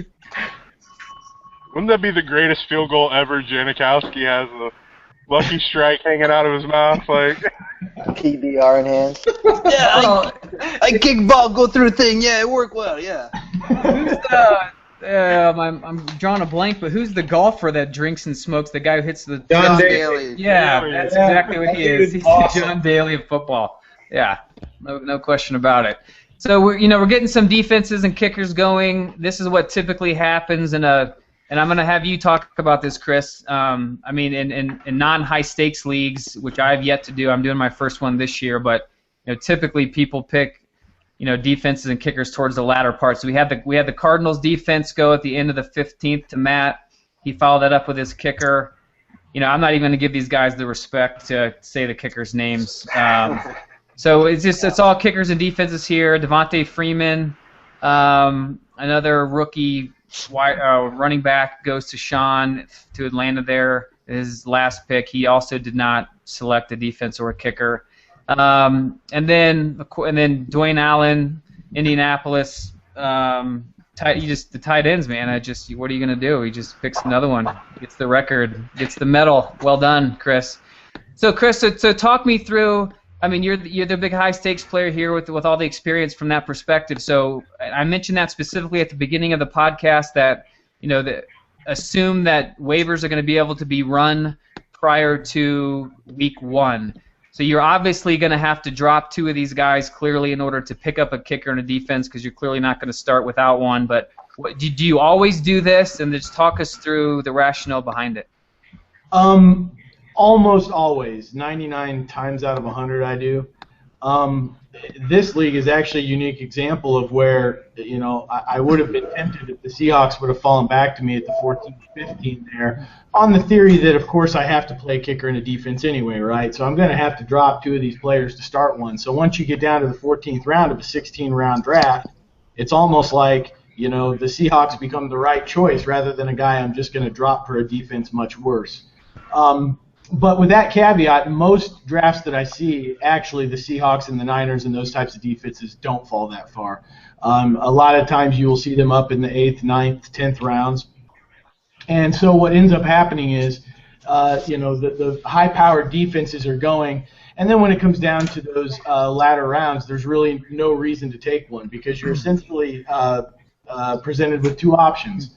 You can pick a defense that's not really one of the best and just kind of gamble, and that's fine.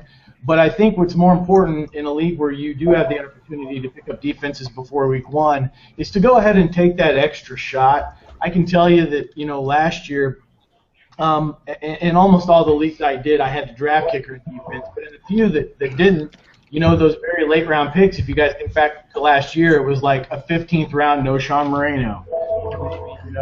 A round where Pierre Thomas falls late, or I remember Julian Edelman like in the 16th and 17th round. So just having that opportunity to throw the extra dart, I think just generally for me has worked out because it has the opportunity to really be a game changer for your team. But certainly in a league like this, in the context of this league, if defenses are going to fall down to the last 2 rounds, or in this case the 3rd to last round, and they are elite defenses, it becomes a lot more of a consideration. But yeah, unfortunately, in most drafts they all go so early that it's just better to go ahead and throw a dart at a positional player that could really be a game changer come September, in my opinion. Well, and that's a good point. I was going to ask because I appreciate you bringing this up because I'd never really considered it before, and we're all here learning, and that's kind of the reason we're doing this. And but Chris, as the season gets started or gets closer to the season being started, at what point do you cut that off? Like obviously, if you're drafting your draft, at the end of August or the very beginning of right before. Obviously at some point it's not worth really doing that anymore. But especially in these early drafts where you can see how things play out in minicamp, you can go through the preseason, see how guys play, and decide who you want to cut. But at a certain point, I assume there's a cutoff to where it's really not worth it. Yeah, absolutely. That's a very good point. The cutoff for me would be when the players stop playing. So normally, that cutoff would be after the 3rd preseason game. Most of the starters are not going to be playing in the 4th preseason game. If you want to be really conservative about it, you could wait till after the 4th preseason game, because then at that point, if the likelihood that there could be a development is so minimal because of there's not much activity left before the start of the season, then I think it does make sense to go ahead and in your last round or next to last round, go ahead and grab the defense and the kicker, particularly if you are in a league that uses free agent auction acquisition bidding, meaning that you're not just claiming free agents off the waiver wire, you're having to put in a bid to get certain guys. because, at the very least, there's not much likely to change, and by going ahead and drafting those positions, you don't have to go out and spend money then before week 1. And even if that's just $1 or $2, believe it or not, I've been in leagues where once you get down to those last few weeks of the season, having that extra $1, $2, or $3 that you don't have to spend on getting that kicker in the defense week 1 can actually end up mattering, believe it or not. So, yeah, very, very astute point. Basically, after the activity stops, after preseason week 3 or a little beyond, then I think, I would feel a lot more comfortable going ahead and taking the kicker in the defense. But certainly this early, there's just so many darts on the board and so much development. For instance, in a league that's structured like this, let's say a Sean Green would fall, to either where I took him or the next draft. I would really be taking him a lot in a spot where people might take a kicker into defense, just because I look at that situation and that's a dart that, the favorite right now is for Bishop Sankey to be the starter. I think that's pretty much what most people would agree. But I remember last year at this time, this situation is very analogous to me in my mind of the Noshawn Moreno Monty Ball situation, where you have kind of this broke veteran, he's had injury problems, hasn't been the greatest back, and they draft this sexy new rookie, right, Monty Ball, and it's definitely going to be Monty Ball. And when I was drafting early last year, Monty Ball was a consistent 5th-round pick and was very high throughout the preseason. And but it wasn't just myself, but a lot of people were really hammering Noshawn Moreno late, just on the theory that it's not like we were claiming, hey, we know Noshawn Moreno is going to be top 5. That would be ridiculous. But just on the theory that, this guy is technically the starter right now. He is atop the depth chart, and, they just, a lot of times, those rookies that are really hyped and said to have all those skills come in, and they don't end up being the starter. And, maybe they're talented runners.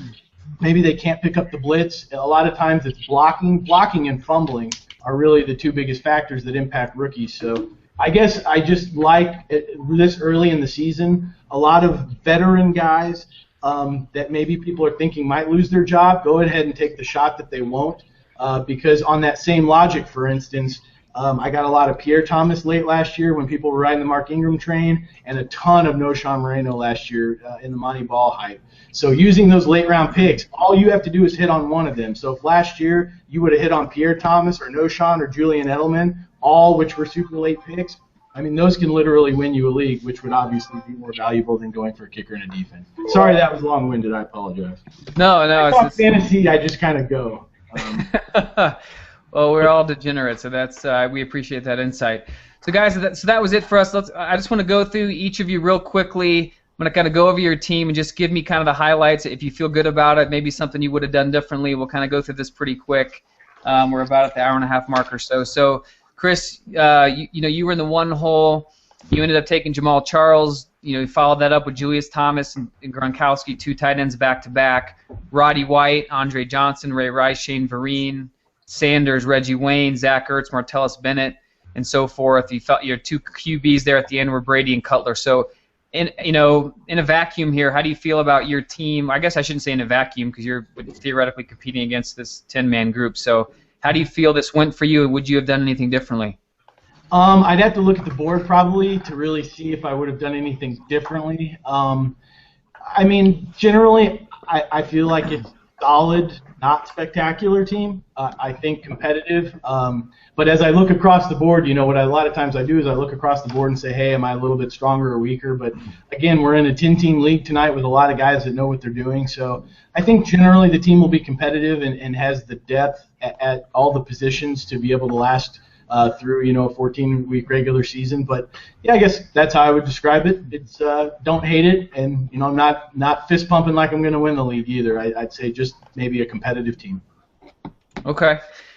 For me, I was in the 2nd hole. I took Adrian Peterson. I probably would have. That was a timer pick for me. I probably would have gone LaShawn McCoy there in all actuality. I took Jordy Nelson next, who I am very high on. I'm not ashamed of that pick by any means. The 3rd round, it was a mess up on my part. I would have taken Antonio Brown, but I got Andre Allington, Victor Cruz, Pierre Thomas, Michael Floyd, really high on him. Got 2 tight ends back-to-back with Greg Olson, Jordan Reed. Feeling really good about that in the 8 and 9, especially in this league where you can start 3 tight ends essentially. Fred Jackson, Marvin Jones. They ended up grabbing Matt Ryan in the 12th, which I feel good about. Still would have rather had RG3, but I'm clearly fine with Matt Ryan. Took Heath Miller and so forth. So, I would have done a couple things differently had I been able to focus 100% on it. But it's again, I think it's a competitive team. Just would have made a couple tweaks here and there. So Nick, all in all, you went with that pick, McCoy. I mean, would you have taken? I mean, had I taken McCoy at 2, would you have taken AP at 3, or would you have gone Forte there? I would have taken AP. So we would have swapped picks there. Okay, but you got Alshon, Antonio Brown. Those guys are beasts. Joique Bell, CJ Spiller. How do you feel kind of about your running backs in general, and just your collective team? Overall, I feel okay. There's some things I think I took into the draft, focusing more on standard leagues for what we do, that I carried over to more of a PPR draft here. In hindsight, I probably would have changed my Spiller pick there. I think I just kind of fell more into the mentality of stack running backs. Would have preferred a receiver. Not sure where I would go looking at the board now. But a couple tweaks here and there. Overall, I think it's a good team. I was thrilled about RG3, snagging him right before you there. But... Yes. I think there was a lot of upside picks I took. I took a couple tosses in the dark and hoping to hit on somebody. So with some upside, but I feel okay. Okay. Josh, I kind of like what you did here. I mean, you kind of went the traditional route of RB, picking out of the 4-hole, went with Forte and Stacy. Forte is a beast, of course. If he stays healthy, he's great. If Zach Stacy, I like that. I like him there. Get Cobb and Fitzgerald back-to-back. You went ahead and took Aaron Rodgers in the 5th, which was the 3rd quarterback off the board, but no quarterbacks actually went in the 4th round. So Doug Martin, if he hits, you're solid. Then you follow that up with 4 or 5 straight wide receivers, because PPR league and so forth. So I'm really liking your team. What are your thoughts on it? He's not here. Oh, Josh had to leave? Yes. I think he would have agreed. I think you would have enjoyed it and liked it very much. Sounds good. We'll come back to Josh if he pops back on. So, Sean, your team, you started out with Jimmy Graham. You picked out of the 5-hole, followed that up with Julio, Peyton Manning. So you got 3 just elite guys at their positions back to back to back. You talked about getting that advantage over all of us with those picks, and I think you accomplished that with those 3 guys there. If Julio stays healthy, that's definitely true for him. Wes Welker, Reggie Bush, Macklin, Trent Richardson, Steven Jackson, Eric Ebron was your 2nd tight end in the 9th. Dwayne Bowe, and you filled that up at the back end with some depth with guys like Mark Ingram and Brandon LaFell and Kenny Still. So how do you feel all in all about your team? Well, I like it. I feel comfortable. To be honest, I don't like in a 10-team league taking a quarterback that high. But the end of the wide receivers that I wanted, the cutoff that I had, was right at Cobb. So I was left between a rock and a hard place because the running backs I like are a little bit later. And so I just had to pull the trigger there with Peyton Manning. But other than that, I think I supplemented that pick fairly well to where it didn't hurt me taking the quarterback early. Okay. I'm weak at running back number 2, but I've got good enough darts that I'll feel confident. And let's be honest, when you look at waiver wire systems and free agent bidding that you go through, running backs come up all the time. Wide receivers don't, tight ends don't, quarterbacks are always available, right? So if I'm going to be weak anywhere, I want it to be weak at running back number 2. I couldn't agree more. I think running back 2 is the exact spot that if you're going to choose a place to be weak at, that's the place to be, especially in a PPR league. This league, it forces you to start 2 running backs, and there's no RBs in the flex, but still, you've got some great guys there with potential to hit on that, and if you do, you're going to have a very competitive squad there. So, Josh, I see that you're back. I kind of went over your team just a few minutes ago. If you wouldn't mind, just I ran down the team, so just kind of talk about how you feel about it. If there's anything glaringly that you would have done differently, or if you feel like you're in a good spot. He's not back. Thought he was back. No. All right. Well. Thanks, Josh Gordon.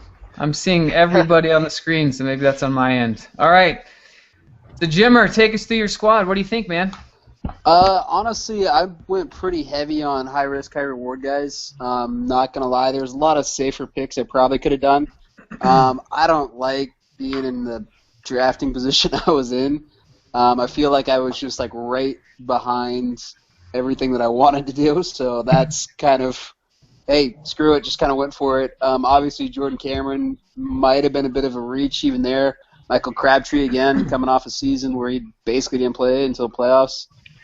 So there's a lot of things that, Nick Foles, obviously, I think Cam Newton might have been the steal of the draft there in the 14th. And I took took 2 rookie wide receivers essentially too. So, hey, I feel good about it, but it was definitely a very high risk team in general.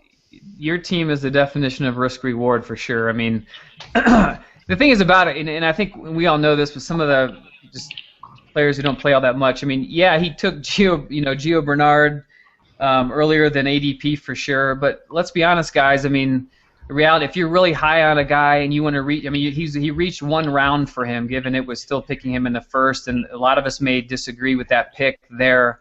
But if you're really high on a guy, don't be afraid to reach for him and take him, because ADP goes out the window the moment the draft is done.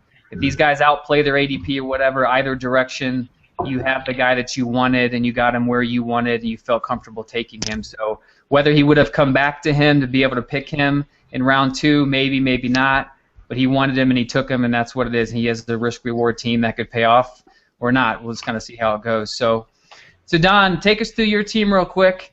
You took Calvin, the first wide receiver off the board. Went kind of wide receiver heavy, PPR league as you should. Obviously you had the Josh Gordon pick. That was a screw up on the software part, and round 4, I'm sure you wouldn't have done that, obviously. But how do you feel in general besides that? I feel a little indifferent. I think Sean really hit it on the head. I'm normally a big running back person, especially in our standard leagues. But I've played PPR before, and wide receivers are just vital. That's why I definitely went Calvin first, with a nice asset of Josh Gordon right behind him. Definitely could have let Drew Brees fall. Like, thinking about it now, I normally do let QB sit. So I jumped a little heavy, especially watching RG3 fall so far, and Cam and Cap, and especially running backs. Moreno, he's not going to do what he did in Denver. Obviously, I don't think he's going to be as far down as some people think he is. We'll see how Philbin uses him. But overall, I think T.Y. Hilton is actually going to be very rewarding to complement Calvin Johnson, and we'll see. I like Ryan Matthews on the bench if his collarbone isn't broken for the 17th time. So overall, I think it's a decent team. I would definitely go and change a few things, but it's all right. Well, and you failed to mention, I mean, Frank Gore in the 9th. I mean, a lot of people felt for years the guy's going to fall off, and he definitely has a lot of guys behind him. But if I follow the philosophy of I'd rather be kind of out a year early. But if this guy hangs on, has another 1,000+ yard season, which he could very well do. I mean, hell, you got him in the 9th round as your 4th running back. I mean, he could be gangbusters for you and really turn your team around. So he's playing for another contract. Yeah, I mean, the thing I went with Frank Gore is I had him last year too. He's just a consistent guy, and that's like why I took Breeze for that. Even though I'd let a quarterback fall, it was that whole consistency thing. And if he's going to be my 4th running back, I know if I could put him in when one of my guys are on a bye, for the most part, he's going to produce. So it was more of a consistent, safe pick. So I was happy with where I landed him. Well, Chris, let me ask you real quick. I mean, just from seeing like 3 or 4 drafts I've seen you actually, the real drafts that you've done already this season, I mean, you're into some of these older veteran guys that are going to produce. You let Frank Gore go by you for the likes of Shane Vereen and Ray Rice and so forth. What do you think about Frank Gore, and do you think this is the year he tails off, or do you think he's got another year in him? I think Frank Gore towards the end of the 9th is a fantastic selection. With every player, there's a probability of overperforming, a probability of underperforming, and you have to factor that into the draft pick. But I think at the end of the 9th, like you said, as a 4th RB, really, I mean, you just can't lose, because if he does happen to tail off this year with the way that team is constructed, it's very likely that it won't matter. But because he's paying such a cheap price for him, if he does end up being very good, because he's been able to get him in the 9th and layer other talent above him, that could end up being a super strong team. But to answer your question, I don't know. Will he tail off? Will he be better?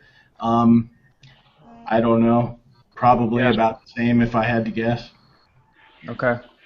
I personally, I'm somebody, I don't like to speculate a lot, but for my sort of donk speculation on the 49ers, they just paid Colin Kaepernick a lot of money. I think that generally that offense with young targets like Michael Crabtree and Vernon Davis, I think bringing over Stevie Johnson, even if he's not going to be involved, it shows a commitment to, I think, the passing game. When you put the whole story together, the Niners have been very much a run-based offense, obviously, the last couple of years. But I think, paying a lot of money to Kaepernick, the young weapons, bringing other guys over, if a gun's to my head and I have to predict a direction one way or the other, I would generally bet that we're going to see the 49ers over the next couple of years slowly or maybe quickly, I'm not sure, but evolve into a more passing-centered offense and sort of away from the run.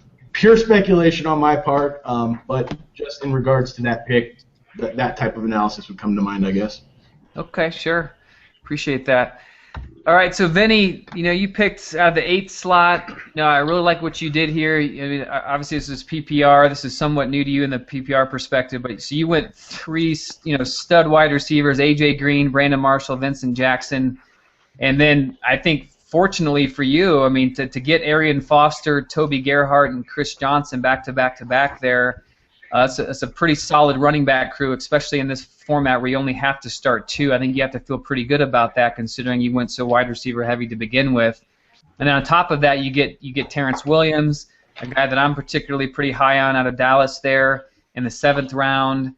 You get Dennis Pitta, a solid top 10 for sure, could be even top 5 this year in the 8th. You take a risk with Sammy Watkins, not really a risk, but he's 9th round pick for you. See what he does there in Buffalo as their number 1.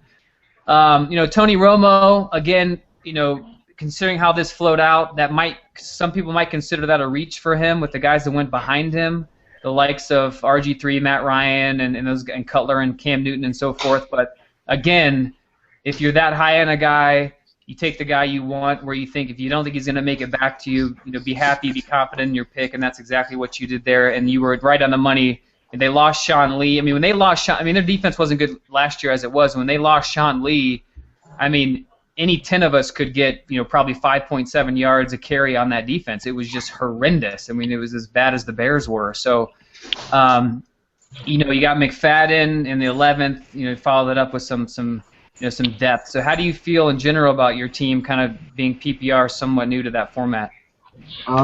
Coming in, I really didn't know what to expect, and just hitting Green, Marshall, and Jackson right off the bat definitely set me up pretty well, I thought.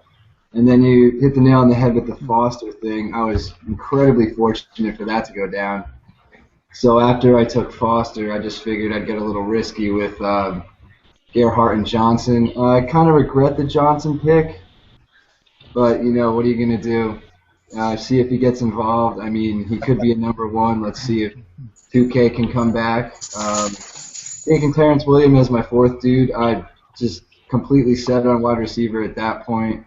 So I figured I'd take a tight end in Pitta. And I may have wanted to switch that out with Witten, but I knew I wanted Romo at some point. So I don't really like to mix it up that much with same team guys. But yeah, the rest of it, I was feeling pretty good, so looks all right. Okay. So, Jimmer, I want you to just go ahead and rattle off your main guys, but I also, when you do that, talk about, I was surprised to see you take Alfred Morris ahead of Arian Foster, because I just happen to know, being a co-host of our podcast, that you're really high on him, and you took Morris in front of him. So if you can talk about that and just the whole consistency of your team there. Yeah, well, if you can stop calling me Jimmer, I'd appreciate it. Did I? My bad. It's because he loves me. Have I been doing it all night for real? Absolutely. Again, this episode is brought to you by Tito's, so that would probably be the reason for that. It's been my best friend since 7th grade, so that's. Yes. So my apologies, but please feel free to continue. All right, look. I knew I was going to go running back heavy in the first 3 to 4 rounds, and I did it. Eddie Lacy, This is going to be a stud. And I took Alfred Morris over Arian just because I think he might be a safer pick as far as consistent production out of the guy. So that's why I took him. Like I said earlier, I was stoked on Demarius in the second round. Kind of wanted to go tight end early because of the way that this league was set up. So I took Vernon Davis over Jordan Cameron, actually. It was between him and Cameron. Cameron did really well for me, obviously, in the first half of last year. And again, bastard that took Matthew Stafford. Yeah, I just can't believe it. Matt, man. All right. So Luck, he'll do as a stand-in for Stafford. Short. What'd you say? Me last year. I think he'll do it again this year. Just a solid guy to put in your flex. I like Rashad Jennings, and I went 4 wide receivers from the 9th on down, and Colston in the 9th. Yeah, I'll take that. Thank you. Yeah. Great value. Yeah, I feel pretty good about the team in general. I think it would be competitive, but I don't know if it would be great. But I'm a firm believer in winning leagues on the waiver wire anyway, so take it in. You've clearly showed that in the past for sure. So Matt, to kind of finish us out, you picked out a 10-hole. It shows on the software, at least. I know there was a couple glitches there that Le'Veon Bell was a timeout pick. So I don't know if that was your intent or not. So if you can explain that and then kind of go through your roster there and just how you feel about it picking from the 10. Well, I kind of stretched out picking between him and DeMarco Murray, but it did time me out. But I'm not really that upset about Le'Veon Bell. I like his consistency, especially in the passing game. I know Mike Tomlin likes him. So, in his rookie year and a shortened rookie year, I thought he produced really well. So I'm cool with that. As far as the rest of my team, I don't know if you were going to go over it, if you just wanted me to.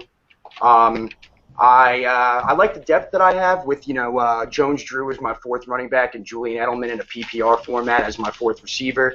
He had the highest catch percentage of all, passes thrown his way last year among the receivers. Pierre Garcon, who's my 2nd receiver, led all receivers in targets last year. So I like that. A couple of regrets that I would say I had, maybe things I would change. And I'm sorry, Jay, the Lions fan, but if I knew 7 quarterbacks are going to go in the first 12 rounds, I probably would have waited on quarterback. So I know that probably hurts to hear, but I apologize. Killing me, Yeah, I know. Also, in the PPR format, maybe instead of taking 6 running backs, I could have switched LeGarrette Blount, not taking him and gone for a receiver that went undrafted like Steve Smith on the Ravens, or maybe Reuben Randall from the Giants, another flyer in the late rounds.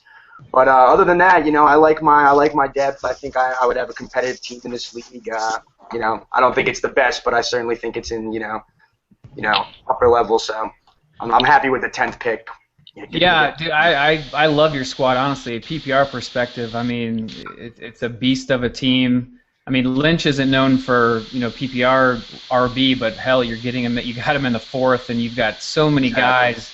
I mean, Dez and Pierre, like you mentioned, we'll see about Cordell, but he could definitely pan out. And Woodhead and Edelman, I mean, those guys are PPR giants, so that's fantastic there, and so I like it a lot. Absolutely. Before I close out the show, Chris, I wanted to ask you, because not only have you already done a handful of real drafts, and I'm sure you've done some mocks and so forth.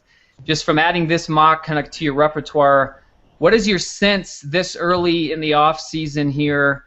Just with OTAs going on, as far as where you think you prefer at this point of drafting from. I've seen you draft from the 1, I've seen you draft from the 10, and then in the middle. What is your sense as of today where you would rather draft from? At this point right now, early in the season, I would definitely want to be in the middle. I'm seeing a lot of volatility. There's a handful of guys. If you happen to follow me on Twitter, you saw I tweeted out a bunch of names a little bit earlier this week of guys that had deviated 2 rounds or more between drafts that I had done. And when you have a situation where you have handfuls of guys that are deviating so far, it's nice to be in the middle. Because when you're in the middle, it gives you a chance to grab more of that value each time through the board. A lot of times what happens is, if you're up at, towards the end of 1 hole, the 12 hole, and you're stuck at the end. And when you're stuck at the end, it's kind of hard when the draft itself isn't predictable because there's all this volatility. And so at the end, when you go back to back, you're sort of in this situation where you go, okay, well, based on how this draft has gone so far, I think this is the right set of picks to make here. But in reality, the flow of the draft from that point on is going to determine how good those picks are. Whereas when you're in the middle, you never get left out of a run. If there's really sweet value coming back around the board, it's never more than a few picks in front of you. You don't have to sit and watch a guy and hope that 8 or 9 different guys don't take that player. So I just think in a really unstable environment where things aren't predictable, it's always better to be in the middle just to give yourself options. Yeah, I definitely saw that last year too. I think you're right. I think the value you pick sooner, and the value seems to fall to you more often than not. So, well, that kind of wraps it up for us, guys. I really would appreciate you all coming on, especially those most half of us from the East Coast. Kind of kept you late. There's some good NBA basketball on right now that we're missing for this. I really appreciate your time. On our next show, will be taking place in 2 weeks, and we'll keep you posted via Twitter. As to the exact day and time and subject matter of that show. In the meantime, you can always go to redzonewarriors.com where you can watch our previous episodes, see our rankings, and subscribe to our show via iTunes.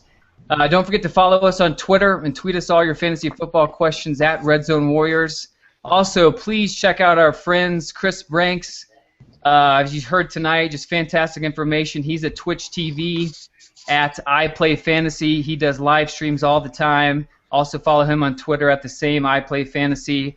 As well as Nick, Don, Vinny, and Matt from fantasyfootballpros.org and Let's Talk FF for fantasy football on Twitter. Appreciate Josh Berger coming on, who co-hosts the podcast 2QBs and writes content at fakepigskin.com. Who's also a great follow on Twitter at BergerQ2Bs. And lastly, the man, the myth, the legend, I want to thank Sean Williams for coming on, a.k.a. Big Poppa. Appreciate that, man, for coming on. You're obviously a very experienced player. It was a great draft tonight. You can follow him on Twitter at Big Poppa, D as in dog, B as in boy, 8. So for the Cushman, the Jimmer, I am Rob Smith. And remember, if you were taking the fantasy football season off, you are already losing. So thanks for tuning in, and we will catch you next time.